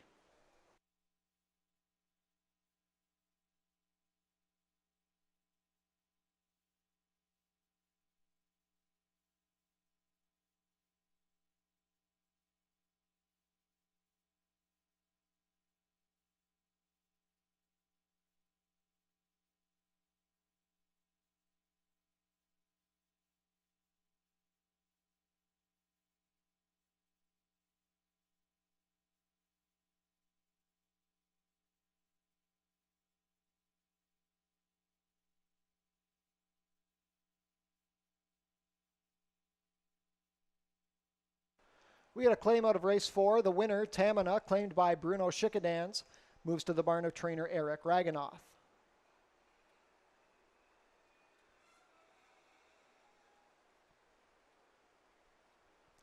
Changes for race 5. We have an overweight on the number 3, Silent Warning, 2 pounds over at 124.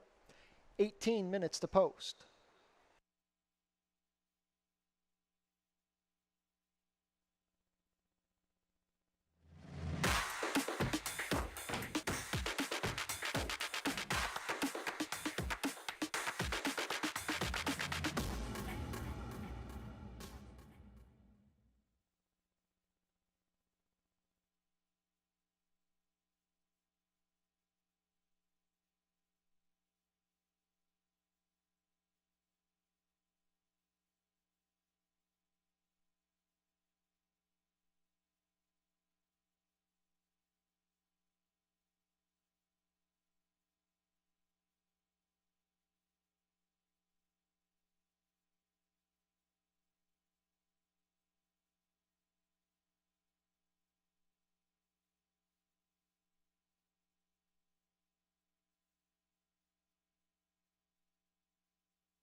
Horses are getting settled now here for race number 5, our first of 2 scheduled turf events on the card. At about 7 furlongs here on the grass, these are fillies and mares, $4,000 claimers, non-winners. A 2 life and a good betting race. I feel like these kind of lower level turf races are where you can get some value. And I'm going to land on a horse that I knew was going to take a lot of respect, the number 2, Fix Your Hair Pretty. It was 6-1 on the morning line, taking some respect here for George Newland.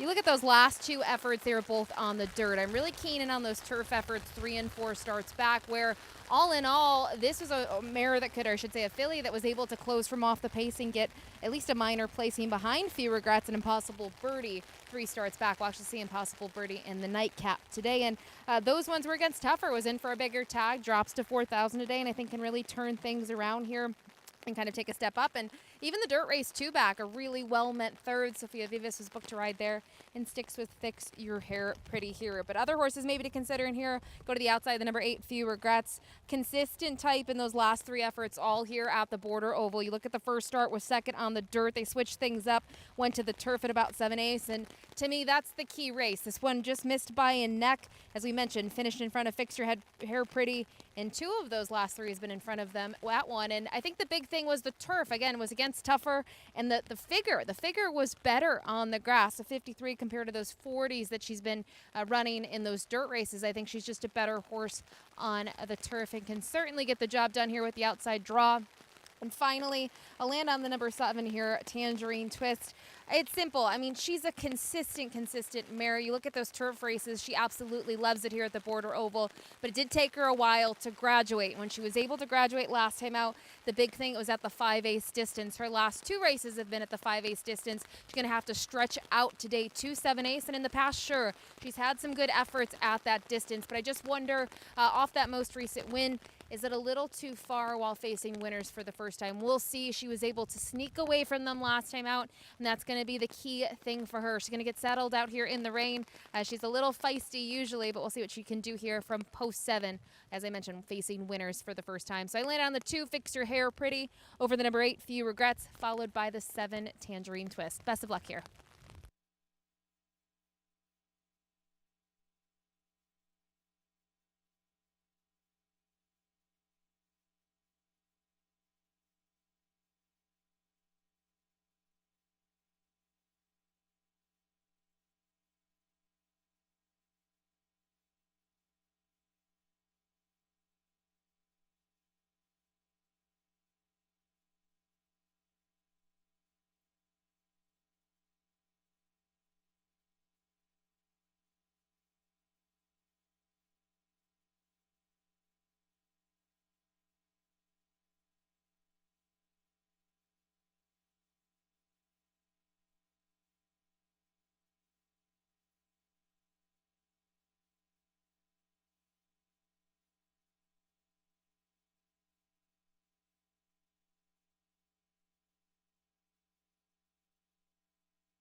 Slight delay before the horses come out for race 5 as the main track is being sealed. We are still on the turf for race 5.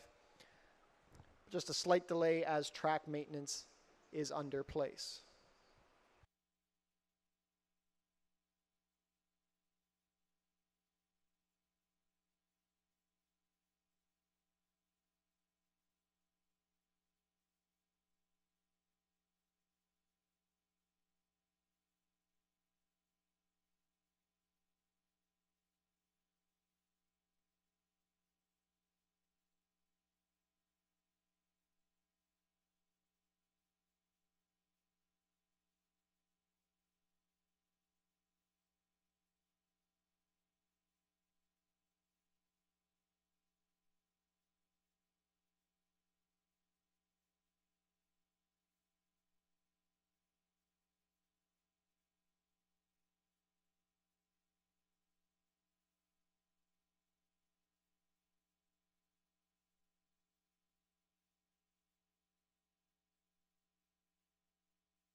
Field is making their way on track for today's 5th race. Race 5 is a claiming race for fillies and mares 3-year-olds and up, which have never won 2 races. Going for a claiming price of $4,000. We're traveling about 7 furlongs over the turf course, competing for a purse of $13,500.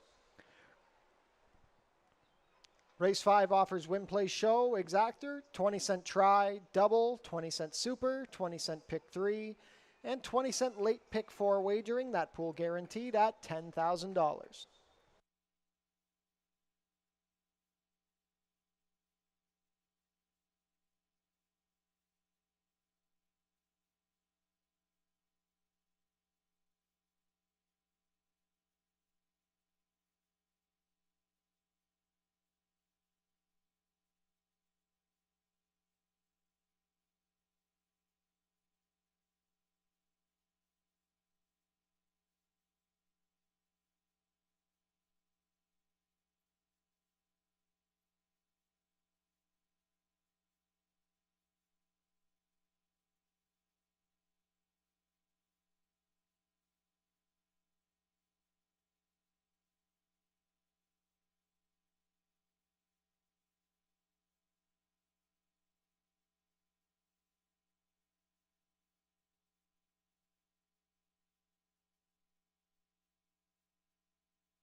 Race 5 post parade. Number 1 is Ashkar Nelly. Edgar Zenteno riding for trainer Nick Malini Jr. and owner Colebrook Farms. Number 2 is Fix Your Hair Up Pretty. Sofia Vives in the saddle for trainer George Newland and owner Anthony Powell. Stephen Lister owns and trains the number 3 Silent Warning. The rider is Max Badal. Number 4 is Ashwicken. Mark Lee Buchanan rides. Sylvain Pion trains and Terry Pion owns. Number 5 is Menagerie. Alexis Sanchez riding for trainer Ken Albu and owner Six Brothers Stable. Number 6 is Miss Schiller. Amanda Vandermeersch has the call. Josh Robillard the trainer for Aaron Rickman and Kate Simpson. Number 7 is Tangerine Twist. Kirk Johnson riding for trainer Julie Mathis and owner Alicia Robillard. Completing the field, number 8 is Few Regrets. Terry Husbands riding for trainer Kevin Buttigieg, who owns in partnership with Dee Snowden.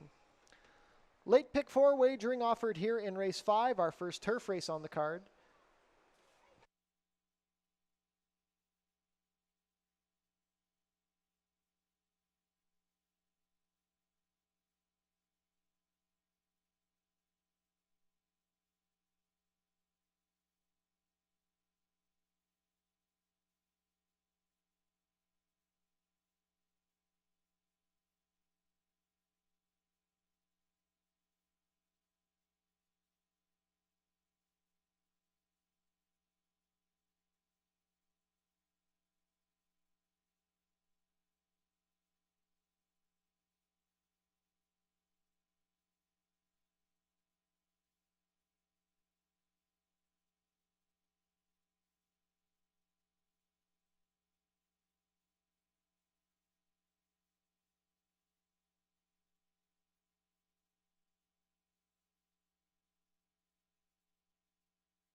Starting gate moving on to the turf course. Not too much time left to get your race 5 wagers in. Co-favorite at 2-1 are the number 8, Few Regrets, and the 2, Fix Your Hair Up Pretty. 5-1 support on the number 7, Tangerine Twist. Pretty competitive group to kick off the late pick 4.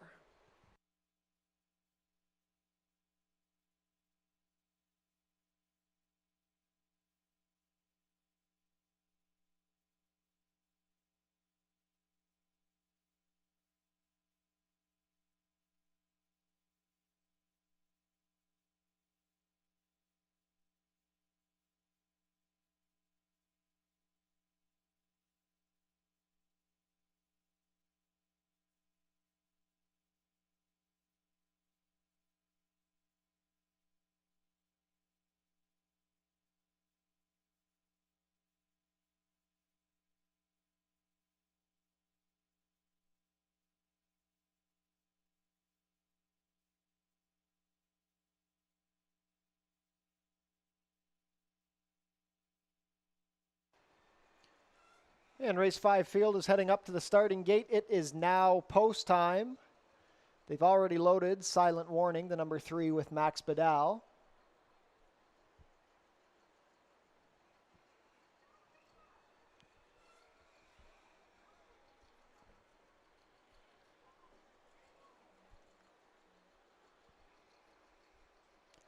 Ash Carnelli and Edgar Zenteno.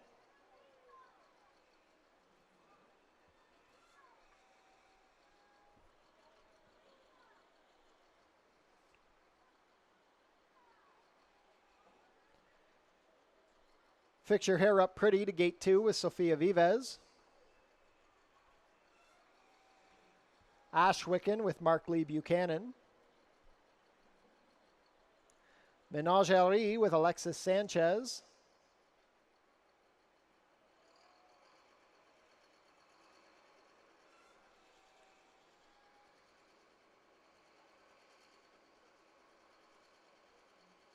Miss Schiller not too keen.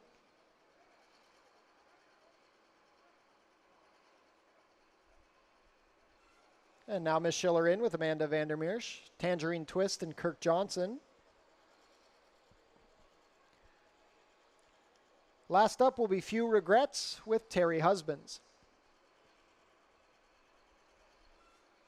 All set. And they're off. Tangerine Twist broke running. She's straight to the lead, 2 lengths clear as they race under the wire for the first time. Ash Carnelli is second on the inside with Silent Warning racing between her and Ashwicken. Wide on the course is Miss Schiller. Few Regrets is looking to find her way inside. Then we have Menagerie racing in 7th along the inside, 3 lengths better than Fix Your Hair Up Pretty. Around the turn and into the backstretch they go. It's Tangerine Twist leading the way. Ash Carnelli has come off the rail to apply some pressure. Silent Warning is racing in 3rd. Ashwicken is wide, and wider still is Miss Schiller. Few Regrets has cover from 6 with Menagerie advancing along the inside, and then it's another 5 to Fix Your Hair Up Pretty. A quick opening quarter of 23-2. It's Tangerine Twist leading the way, 2 lengths to Ash Carnelli. Ashwicken is racing in 3rd on the outside of Silent Warning. Few Regrets is tugging at Terry Husbands. She's racing on the inside of Miss Schiller. Silent Warning checks back there. Fix Your Hair Up Pretty looking to advance. 47 flat to the half. It's still Tangerine Twist. Now Ash Carnelli is a half length off. Ashwicken is 3rd. Menagerie into 4th along the inside. Few Regrets has been wide throughout at the head of the lane. It is still Tangerine Twist. Menagerie with plenty of room up the inside. Ashwicken tries to rally with Few Regrets. Tangerine Twist holding dearly to the lead. Here comes Few Regrets down the inside and Menagerie up the rail. 3 across the track with 16th of a mile to go. Menagerie on the inside. Few Regrets right there. Few Regrets, Menagerie down to the wire. It's a photo. I think Menagerie had the advantage over Few Regrets. Then it was Tangerine Twist, Fix Your Hair Up Pretty, and Ashwicken, and a photo for 4th. About 7 furlongs, 126-1.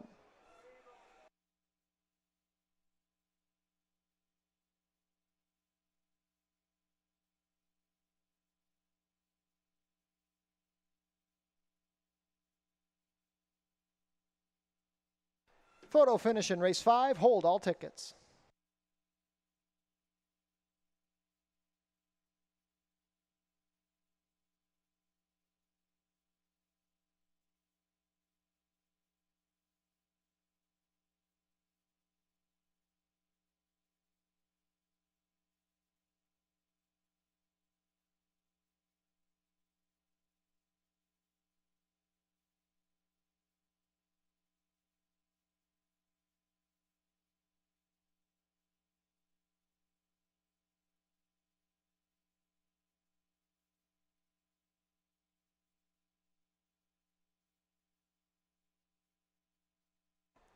In the photo, it's the number 5, Menagerie, over the 8, Few Regrets. Third, number 7, Tangerine Twist. Fourth, number 2, Fix Your Hair Up Pretty. Unofficial race 5 order is 5872.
Now back to the winner's circle, the unofficial winner of today's 5th race, number 5, Menagerie.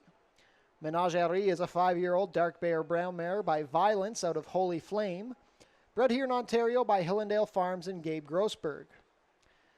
Back-to-back riding victories for Alexis Sanchez. Menagerie is trained by Ken Albu for Six Brothers Stable. Second win in 27 starts for Menagerie. She completes the about 7 furlong distance in a time of 1:26 and 1. Congratulations to the connections of Menagerie. Hold all tickets until race 5 is made official.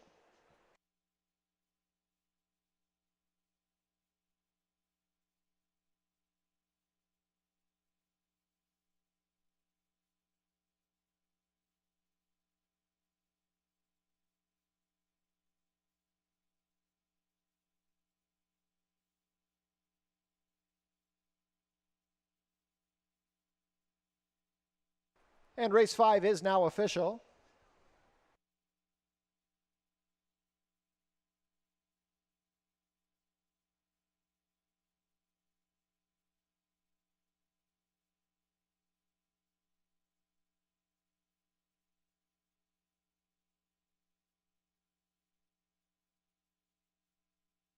Prices are up. Menagerie returns $9.90 to win, $470, $370. Second, number 8, Few Regrets, $3.90 to place, $330. Third, number 7, Tangerine Twist, $540 to show. $2 exacta 5.8, $45.90. The $1 try, $5.87, $150.80. $1 super, $5.872, $444.30. $2 double, 6.5, $21.80. The $1 pick 3, $28.55. $1 early pick 4, $90.05. And the $1 early pick 5, $183.90.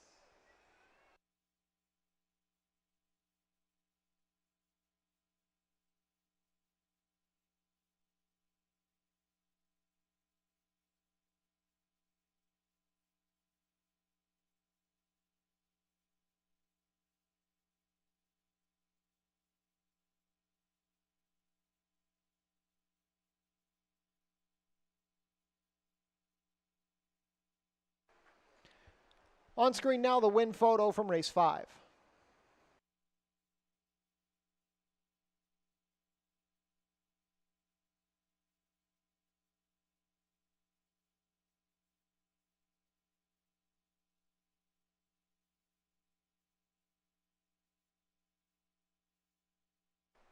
We had a claim out of race 5, the number 8, Few Regrets, claimed by Even Stevens Stables and moves to the barn of trainer Roy Augustino.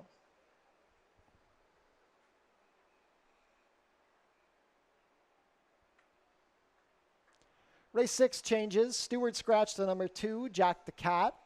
Stewart scratched the number 3, Sea to Air. Rider change on the number 6, Society Joe. Make the rider Deshaun Gaskin. 17 minutes to post.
Race 6 is up next, a starter optional claiming event here going around 2 turns. Mile and a 16th is the distance here on the main track. A couple of scratches in here. The number 2, Jack the Cat, is out, as well as the number 3, Sea to Air. So it does leave us with a short field of 4 in here. And I'm going to kick things off here with the number 5, Meito. I think we're going to see a big improvement from him today. His lone start here at the meet was on the turf, and I think it was honestly a tightener when you look at it. His turf record hasn't been that great in his career. He is 0 for 20 over the surface, but probably needed a spot. He was protected in that race, most importantly, and now gets back onto the dirt. And when you look at him this year, he's already a 2-time winner. Both of those wins came in Ohio at Mahoning Valley. He's a very classy horse. Now, looking at his dirt record here at Fort Erie, 3 for 5 in the money, one of which was a win. But you go down the page and you look at some of those races, he had some big numbers. He was able to beat Executive Chairman and Dr. Chappelle late last season, and then he earned a spot in there in the Lisinki MSA Cup, and he was a well-meant second at a big price at 11-1 behind Vinnie Van Gogh, who went blistering in that race to take that event by 2 lengths. So I just think he's faced better here on the dirt, and he's going to need some help there because in this spot, I should say, with this compact field, because I think from a pace perspective, you have to think how it's going to play out here with Hiatus on the inside. But before we get to Hiatus, the number 4, Paperback Hero, the one thing that he has, unlike the others here, is a way off. He was much the best against that group. He came back against this level of competition, but at the 6 furlong distance, and he couldn't catch Mr. Banjo Man. He was 3rd here on the program yesterday, but the big thing with Mr. Banjo Man in that last start that Paperback Hero participated in, the horse went to the lead and stayed in front, and that's not this runner's style. He likes to kind of sit the trip off of it and make a late run, so he's a very classy horse and certainly deserves a crack at this level and distance now, getting back around 2 turns. And I mentioned Hiatus. Maybe with the stablemate scratch in here, it benefits a horse like him. He looks like the speed on paper. He draws the inside, and so far a great season not only for Jeff Boyce but for Hiatus. This is a horse who's a 2-time winner this year, but those 2 wins in all 3 starts have been over the turf. So they decided to move this one back onto the dirt.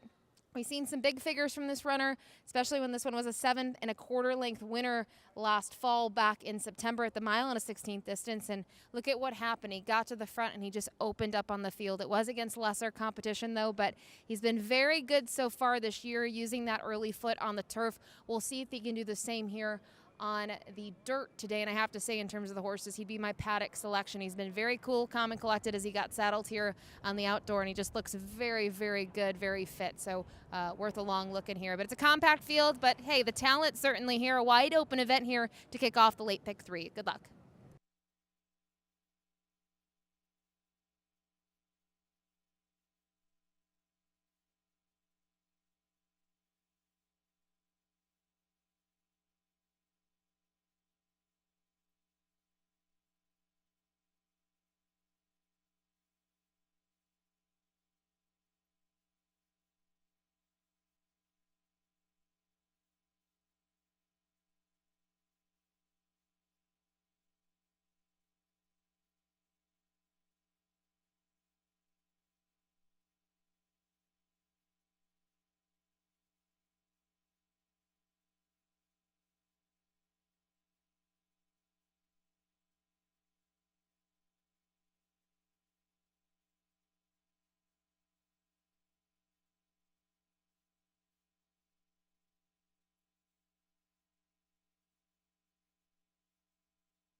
Field is making their way on track for today's sixth race. Race 6 is a starter optional claimer for 3-year-olds and up, which have started for a claiming price of $5,000 or less in the last 2 years, or going for a claiming price of $10,000. We're traveling a distance of 1 mile and 1/16th, competing for a purse of $21,300.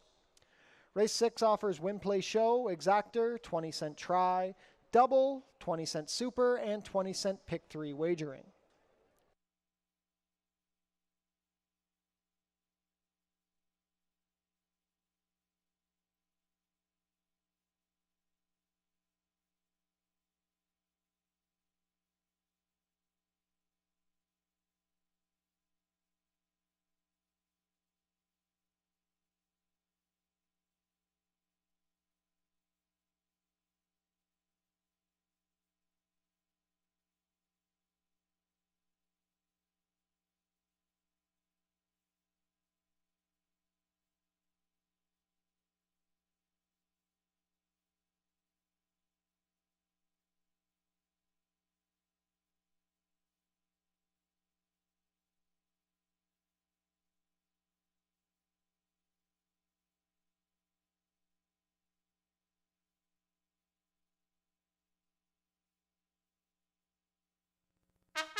Race 6 post parade number 1 is Hiatus. Sophia Vives rides. Jeff Voice trains and owns in partnership with Herb McGurr Jr. Scratch numbers 2 and 3. Number 4 is Paperback Hero. Mark Lee Buchanan has the call for trainer Roy Agostino and owner Reggie Johnston. Kevin Buttigieg owns and trains the number 5, Maito. The rider is Kirk Johnson. Completing the field, number 6 is Society Joe. Deshaun Gaskin picks up the mount for owner-trainer Ted Holder. Final pick 3 of the day coming up here in race 6.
Starting gate taking position. Not too much time left to get your race 6 wagers in.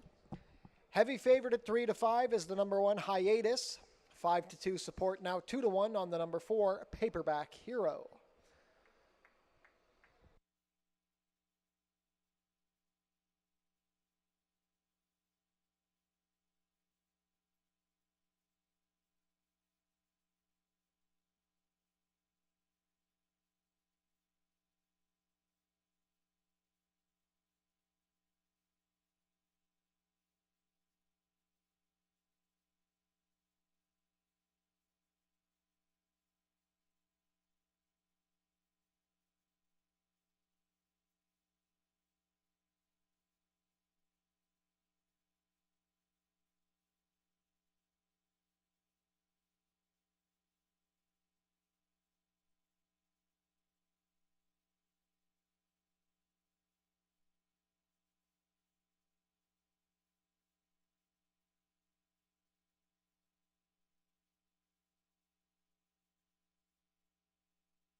Field for race 6 is behind the starting gate. It is now post time. Hiatus, the even money favorite, 2-1 support on the number 6, Society Joe. So we are set to begin loading for the final pick 3 of the card.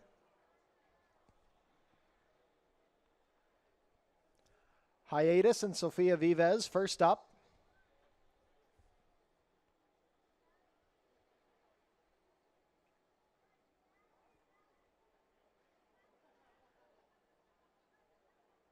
Paperback Hero and Mark Lee Buchanan. Maito with Kirk Johnson. Last up will be Society Joe and Deshaun Gaskin.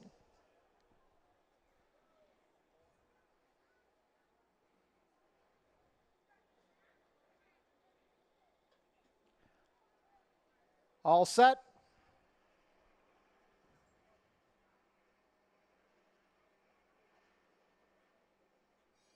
And they're off.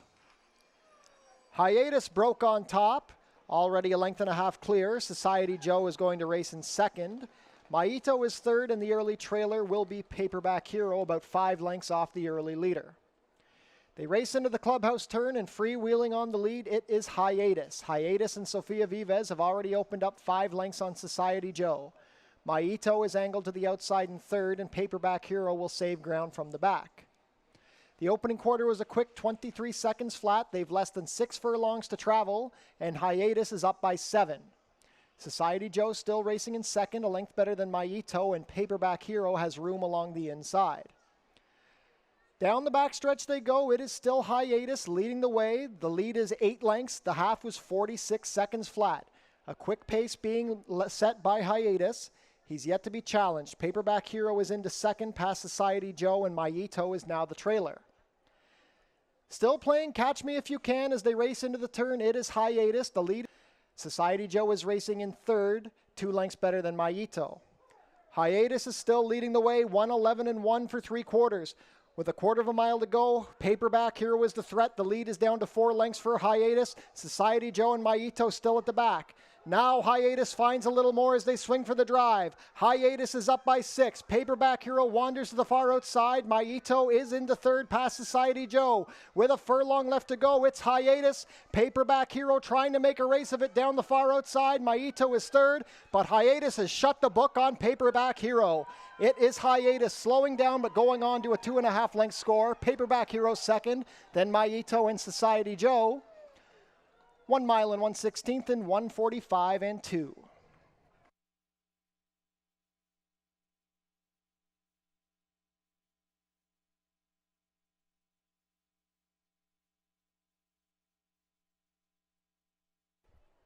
Unofficial in race 6, the winner is number 1, Hiatus. Second is the 4, Paperback Hero. Third, number 5, Maito. And fourth, number 6, Society Joe. Unofficial race 6 order, 1-4-5-6.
Now returning to the winner's circle, the unofficial winner of today's sixth race, number 1, Hiatus.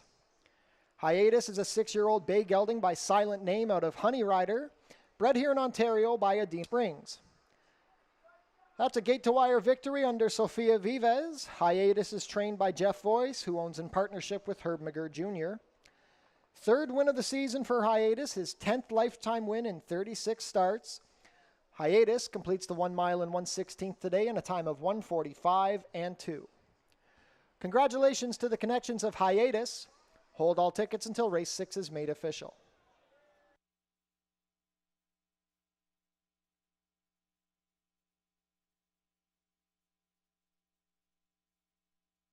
And it's official. Prices are up. Hiatus, $5.10 to win, $2.40 to place. There's no show wagering in race 6. Second was the 4, Paperback Hero, $2.10 to place. $2 exacta 1-4 was $7.50. The $1 try, 1-4-5, $5.30. No superfecta wagering in race 6. $2 double, 5-1, $22.10. And the $1 pick 3 was $18 even.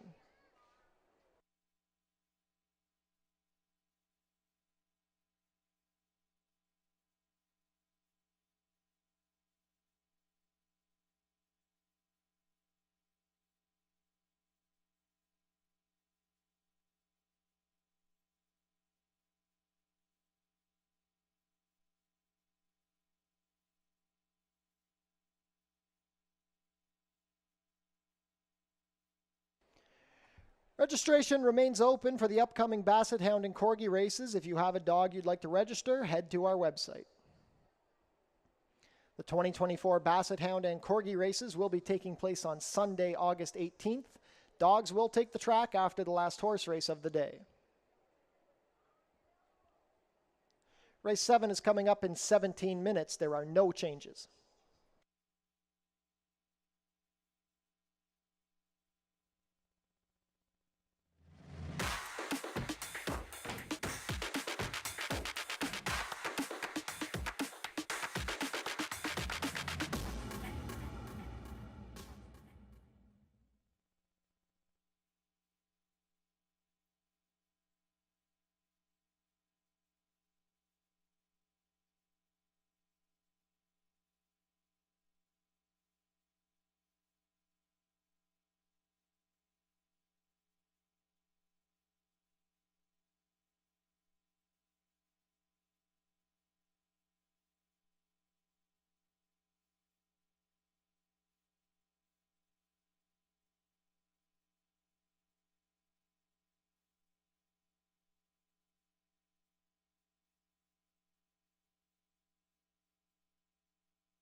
Our final race here of the day, at least on the main track, is race number 7, kicking off the late double and allowance event for non-winners of 2 Life. Distance here of 6.5 furlongs. And looking at this field of 6, it's an interesting one in the fact that several are going to race here locally on the dirt for the first time. A couple others have dirt experience at other tracks, and a couple are proven here locally. And I went with that final angle there, proven local horse, and went to the number 1 Discovery Chart, who was able to graduate last time out in just that second local start here, and the second start since joining the barn of Danny Wills. And I think the big thing about that performance is in terms of the fractions, they were good enough early on that this one was able to close in what was a kind of a, not a strung out field, a compact field of 7 in that event, and got up in time to win by a head over a couple of others here. And actually the 3rd place finisher we saw take the opener today on the Tuesday program. Just expecting this one again to get a nice trip at the 6.5 furlong distance. And I say it all the time, it is tough to face winners for the first time out, but just liked the way that he was able to get the job done last time out. So I do use Discovery Chart on top. A couple of others in here, the number 6, Amazing Success. He's a horse that, look at those races in the money. They've all been on the dirt at Oaklawn Park. And it's an Arkansas bred here who was able to graduate the $30,000 level while facing state breds. And as a whole, the Arkansas bred program, it's an interesting one. Really big money down at Oaklawn Park, and with big money comes big fields. So he did face a field of 11 in that event. So he was able to beat 10 other runners. He took them in gate to wire fashion, and since then, it's been a little bit of a mixed bag of apples. We've seen him kind of chase the pace. We've seen him further off of it. Just hasn't been able to find himself in the top 3, and expect him to really step up getting back on the dirt. And even at the 6.5 furlong distance, I think he's a major player in here. And finally, a horse that's going to get on the dirt for the first time is the number 4 in here for Sharon Chicato. You can see this one is Absolute Chairman, a 4-year-old son of Society's Chairman. From a pedigree perspective and his running style, I think he should be just fine. Society's Chairman, they can basically run on just about anything. And he just missed last time out. He actually finished in front of Spanish Serenade, was post 2 in this event.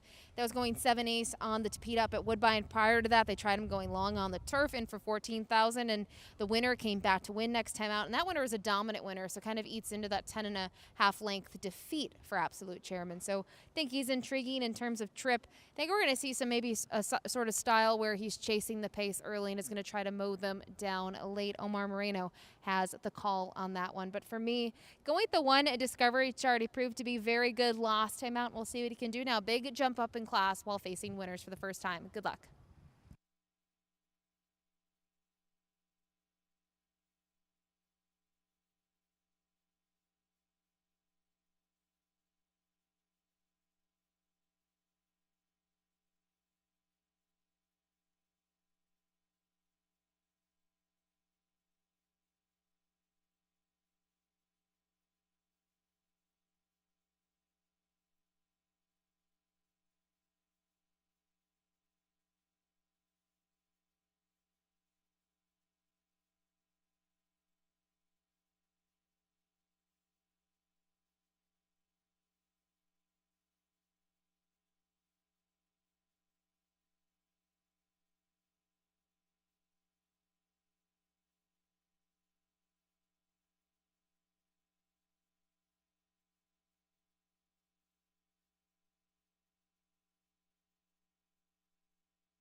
Field is making their way on track for today's 7th race. Race 7 is an allowance race for 3-year-olds and up, which have never won 2 races.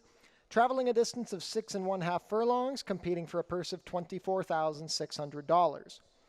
Race 7 offers win, play, show, exactor, 20-cent try, double, and 20-cent superfecta wagering.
Race 7 post parade, number 1 is Discovery Chart. Kirk Johnson riding for trainer Danny Wills and owner Jeannie Ryan. Paula Loescher owns and trains the number 2 Spanish Serenade. The rider is Jose Campos. Away from parade, number 3 is Le Grand Garçon. Pierre Mailhot in the saddle for owner trainer Tom Steer. Number 4 is Absolute Chairman. Omar Marino rides. Sharon Chicotto trains and owns. Number 5 is Bill Needle. Alexis Sanchez riding for trainer Roy Agostino and owner P413 Racing. Success. Deshaun Gaskin pilots for trainer Norm McKnight and owner Bruno Schickedans. Late double wagering offered here in race 7.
Field for race 7, heading behind the starting gate. It is now post time. Current favorite at 2-1 is the Woodbine Shipper, number 6, Amazing Success.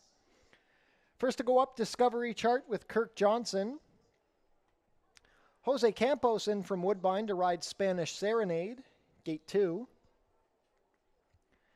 Le Grand Garçon and Pierre Mailhot. 3 grays in this race.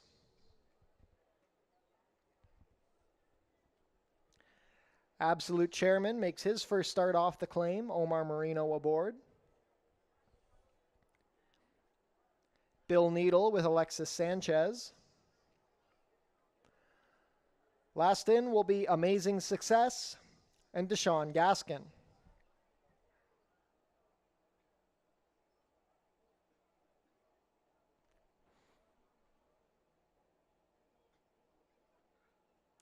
All set.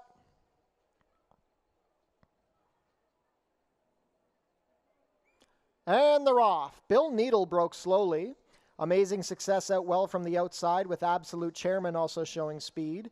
Spanish Serenade racing in third, a length and a half better than Discovery Chart. Bill Needle is in fifth, trying to recover from the poor start, and the trailer is Le Grand Garçon. Setting the pace, it's Amazing Success, now being pressed by Absolute Chairman, who advances up the inside and puts the head in front. Spanish Serenade is off the rail in third, giving room to Discovery Chart from fourth, past a quarter in 23 seconds flat. Bill Needle is racing 6 lengths off the leaders from fifth, and the trailer is still Le Grand Garçon. Into the turn they go. It's a duel up front between Absolute Chairman and Amazing Success. These two have opened up 5 lengths, now 6 lengths on Spanish Serenade. Discovery Chart is backing up. Bill Needle tries to gain momentum, and Le Grand Garçon is still at the back. The half was 46 seconds flat. They've less than a quarter of a mile to travel. Amazing Success trying to get the advantage on Absolute Chairman. Spanish Serenade still third. Bill Needle trying to wind up from the back with Le Grand Garçon. With a furlong to go, it is Absolute Chairman on the inside, Amazing Success on the outer. These two have been head and head. Absolute Chairman, Amazing Success, Absolute Chairman. Photo finish. That's a head bob in the 7th. Le Grand Garçon was up for third over Spanish Serenade. 6.5 furlongs and 118 flat.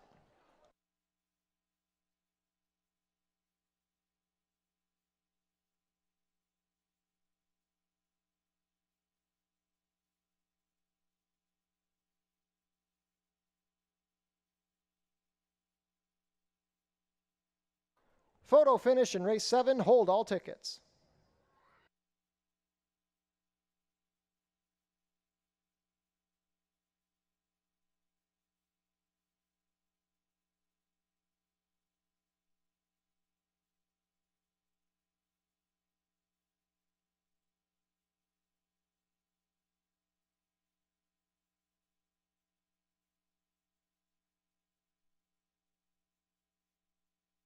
In the photo, it's the number 6, Amazing over the 4, Absolute Chairman.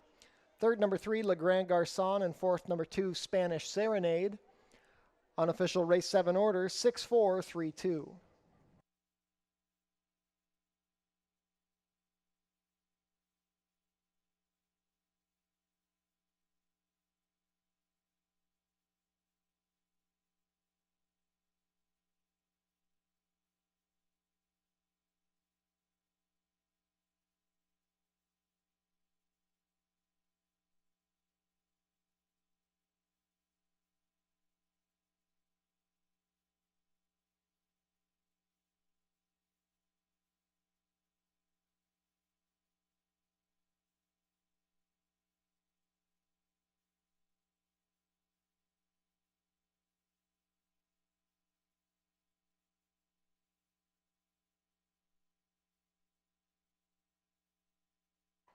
Now back to the winner's circle, the unofficial winner of today's 7th race, number 6, Amazing Success. Amazing Success is a 3-year-old bay gelding by Amazing Destiny out of Sunbonnet, bred in Arkansas by Starfish Stable LLC. That's a riding double on the card for Deshaun Gaskin. Amazing Success is trained by Norm McKnight for owner Bruno Schickadans. Amazing Success takes his Fort Erie debut, his 2nd lifetime win in 10 starts. He completes the 6 1/2 furlongs in a time of 118 flat. Congratulations to the connections of Amazing Success. Hold all tickets until race 7 is made official.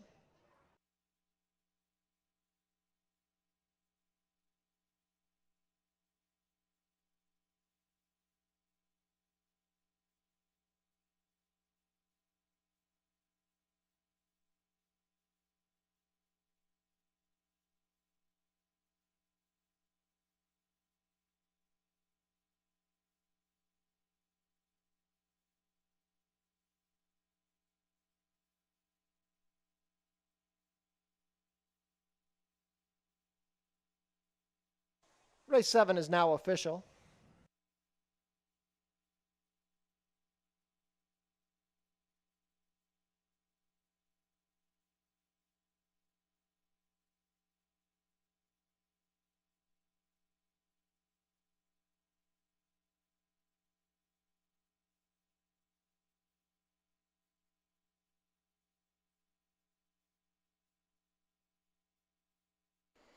Prices are up. Amazing Success returns $3 to win, $220, $220. Second, number 4, Absolute Chairman, $320 to place $3. Third, number 3, Le Grand Garçon, $360 to show. $2 Exacta, 6-4, 11-10. $1 Try, 6-4-3, 22-65. $1 Super, 6-4, 3-2, 71-60. $2 Double, 1-6, 11-40. $1 Pick 3, 26-10.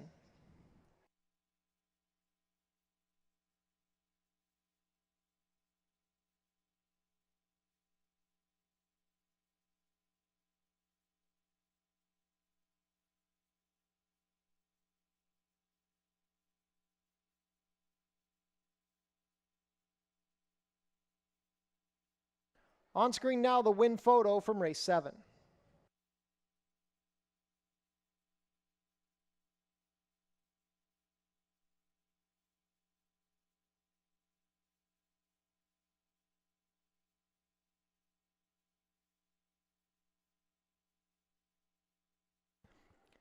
Changes for race 8.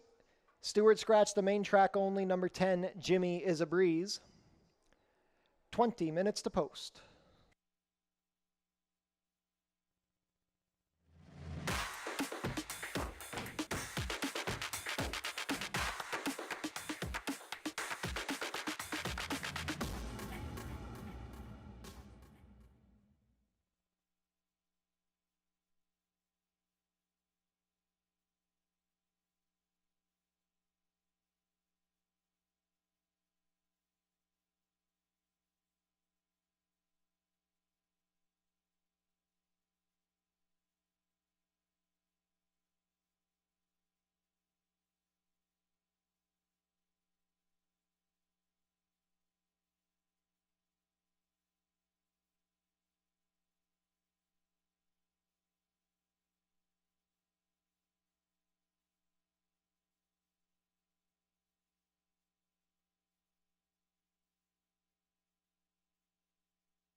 Nothing comes close to this.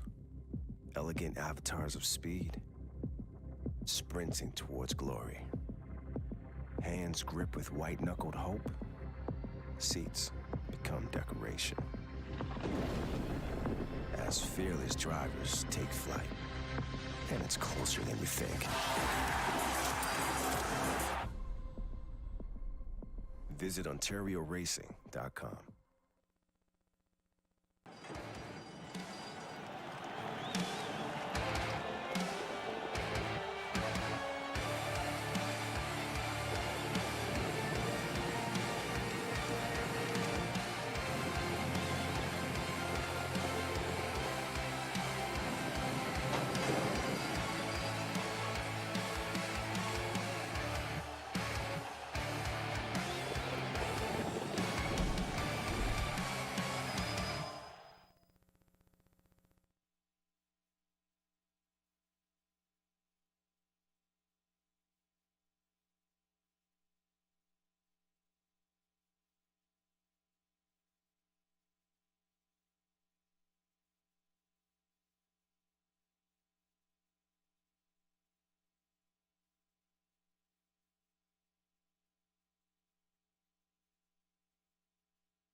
Field is making their way on track for today's 8th and final race. Race 8 is a claiming race for fillies and mares 3-year-olds and up, which have never won 3 races.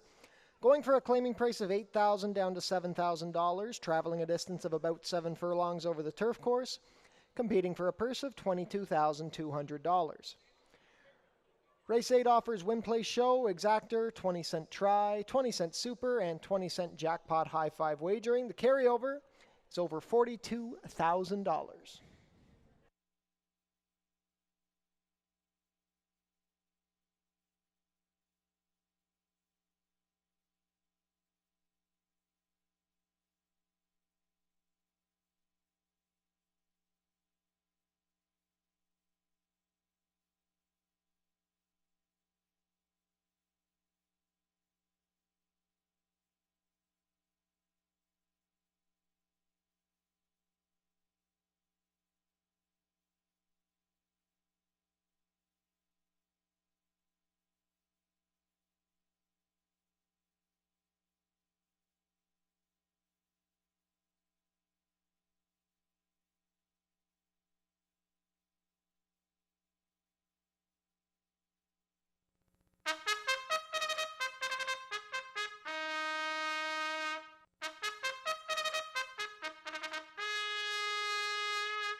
Race 8 post parade. Number 1 is Stole the Ring.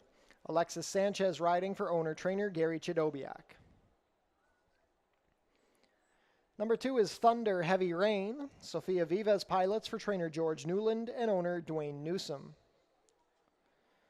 Sue Andrushko owns and trains the number 3, Lulu's Lullaby. The rider is Omar Marino. Number 4 is I Got It Good. Deshaun Gaskin in the saddle for trainer Joe Humber and owner Robert Elkins. Number 5 is Creative Performance. Pierre Mailhot riding for trainer John Sims and owner Harvey Bussey. Turf and Surf, the number 6. Mark Lee Buchanan is riding for trainer Roy Agostino and owner Ian Ricardo Brown. Number 7 is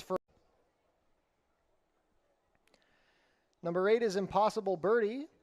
Amanda Vandermeersch has the call. Ken Albu trains for Six Brothers Stable. Completing the field, number 9 is Rifling. Melanie Pinto rides for trainer Mike Blake and the ownership of Ascot Stud, Mike Blake Sr., Norm Files, Sean Brinda, and Maggie Suthens. 1 minute to post for race 8. Jackpot high five wagering offered here. We are on the turf to close out the day at Fort Erie.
Starting gate is crossing on to the turf course. Not too much time left to get your race 8 wagers in.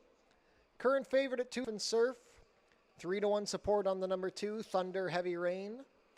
9-2 on the number 3, Lulu's Lullaby. Jackpot high five wagering offered here in race 8. The carryover is over $42,000.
Field for race 8 is behind the starting gate.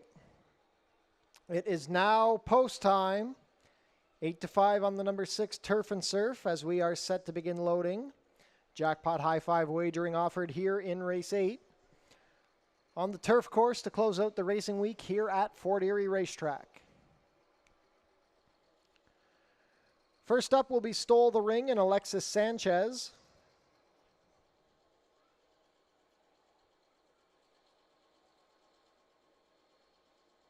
Stole the Ring steps up. Thunder Heavy Rain and Sofia Vives.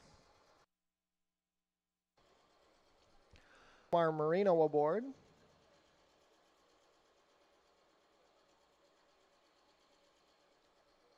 I Got It Good with Deshaun Gaskin. Creative Performance and Pierre Mailhot. Turf and Surf, Mark Lee Buchanan.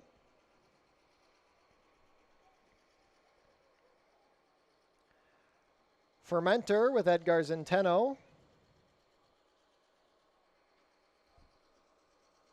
Impossible Birdie with Amanda Vandermeersch. Last in will be Rifling and Melanie Pinto. All set for the nightcap.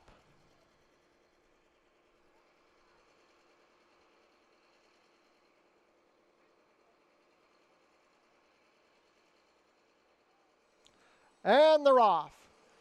A good beginning. I Got It Good is showing speed, but hard-ridden is Creative Performance. Impossible Birdie and Rifling are both looking for position from outside draws.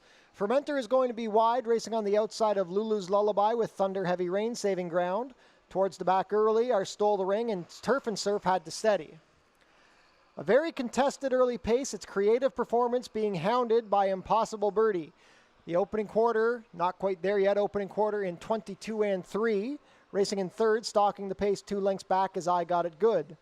Then it's Heavy Rain, who's sharing position with Rifling. Wide on the course is Stole the Ring with Fermenter and Turf and Surf, who's found the inside. At the back, Lulu's Lullaby. Down the backstretch they go. Creative Performance and Impossible Birdie. These long shots are still dueling on the lead. I Got It Good is angling to the outside, trying to launch a bid past a half in 46 seconds flat, and now I Got It Good is moving nicely towards the front. Rifling trying to get going with Fermenter, also moving well. Thunder Heavy Rain saving ground. Stole the Ring has had a wide trip. Turf and Surf looking for somewhere to go. It is I Got It Good at the head of the lane. Thunder Heavy Rain splitting horses with Fermenter and Rifling. Now here comes Turf and Surf down the far outside. They're 5 across the track with 1/8 of a mile to go. Thunder Heavy Rain moving well. I Got It Good trying to hold the lead, and Turf and Surf is gaining, but Thunder Heavy Rain slipped up the rail and is going on to win. It's Thunder Heavy Rain, 1.25 lengths to Turf and Surf, then I Got It Good, Fermenter and Lulu's Lullaby. About 7 furlongs in 1:25 and 3.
Unofficial in race 8, the winner is number 2, Thunder Heavy Rain. Second is the 6, Turf and Surf.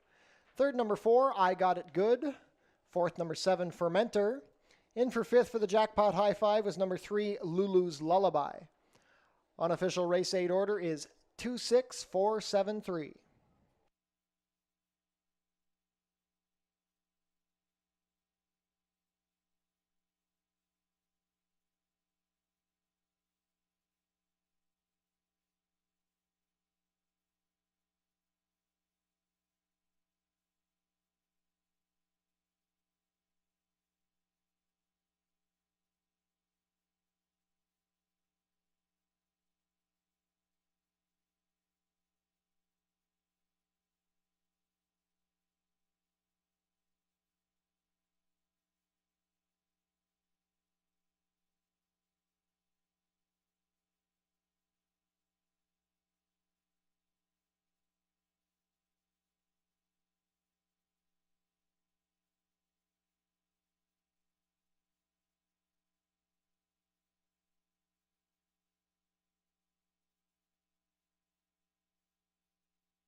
Now back to the winner's circle, the unofficial winner of today's 8th race, number 2, Thunder Heavy Rain. Thunder Heavy Rain is a 4-year-old bay filly by Get Stormy out of That's All, bred in Kentucky by Richard Forbush. That's a riding double on the card for Sofia Vives. Thunder Heavy Rain is trained by George Newland for Dwayne Anderson Newsom. Third lifetime win in 22 starts for Thunder Heavy Rain. She takes her Fort Erie debut, completing the about 7 furlongs on the turf in a time of 1:25.3. Congratulations to the connections of Thunder Heavy Rain. Race 8 is official. Thunder Heavy Rain returns $5.40 to win, $3 $2.40. Number 6, Turf and Surf second, $3.80, $3. Third, number 4, I Got It Good, $5.50 to show. $2 Exacta 2.6, $19.80. The $1 Try, 264, 56.30. $1 Super, 2647, $998, 65 cents. $1 High Five, 26473, $1,696, 75 cents. Multiple winning tickets in the High Five. The carryover into Monday's card will be $48,979, 43 cents. $2 Double, 6-2, 12.20. $1 Pick 3, 13.90. $1 Late Pick 4, 94.40. And the $1 Late Pick 5, $139, 75 cents.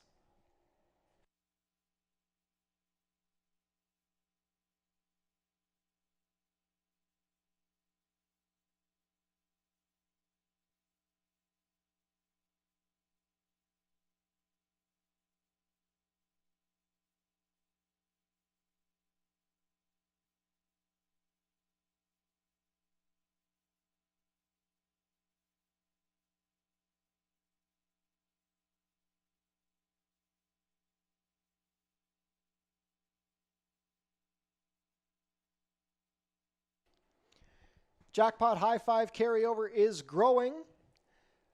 Monday's carryover will be $49,979. Visit our website, FortErieRacing.com, for information about everything going on here at the track. Racing will be back next week at Fort Erie, Monday, August 5th. We will be starting at 12 p.m. for the civic holiday. Then on Tuesday, August 6th, we'll start at the normal 4:30. Free Summer Concert Series is back at the Tiki Bar on select Tuesday nights this summer. The remaining schedule is on screen now. Concerts begin after the last race, usually about 7:30. Tonight's concert featuring West Wind has been canceled.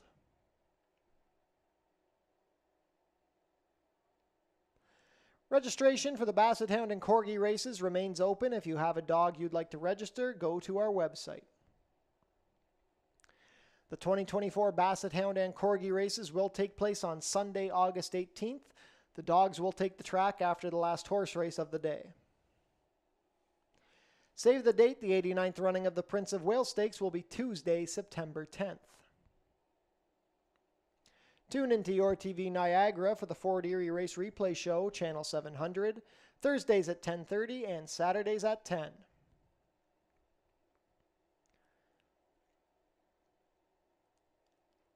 That concludes the racing week here at Fort Erie Racetrack. We want to thank everybody for joining us here on this Tuesday evening. Special 12 o'clock start for the civic holiday on Monday. We hope to see a nice crowd here to enjoy the holiday. From all of us here at Fort Erie, have a good Tuesday night and have a safe week. We will see you next week.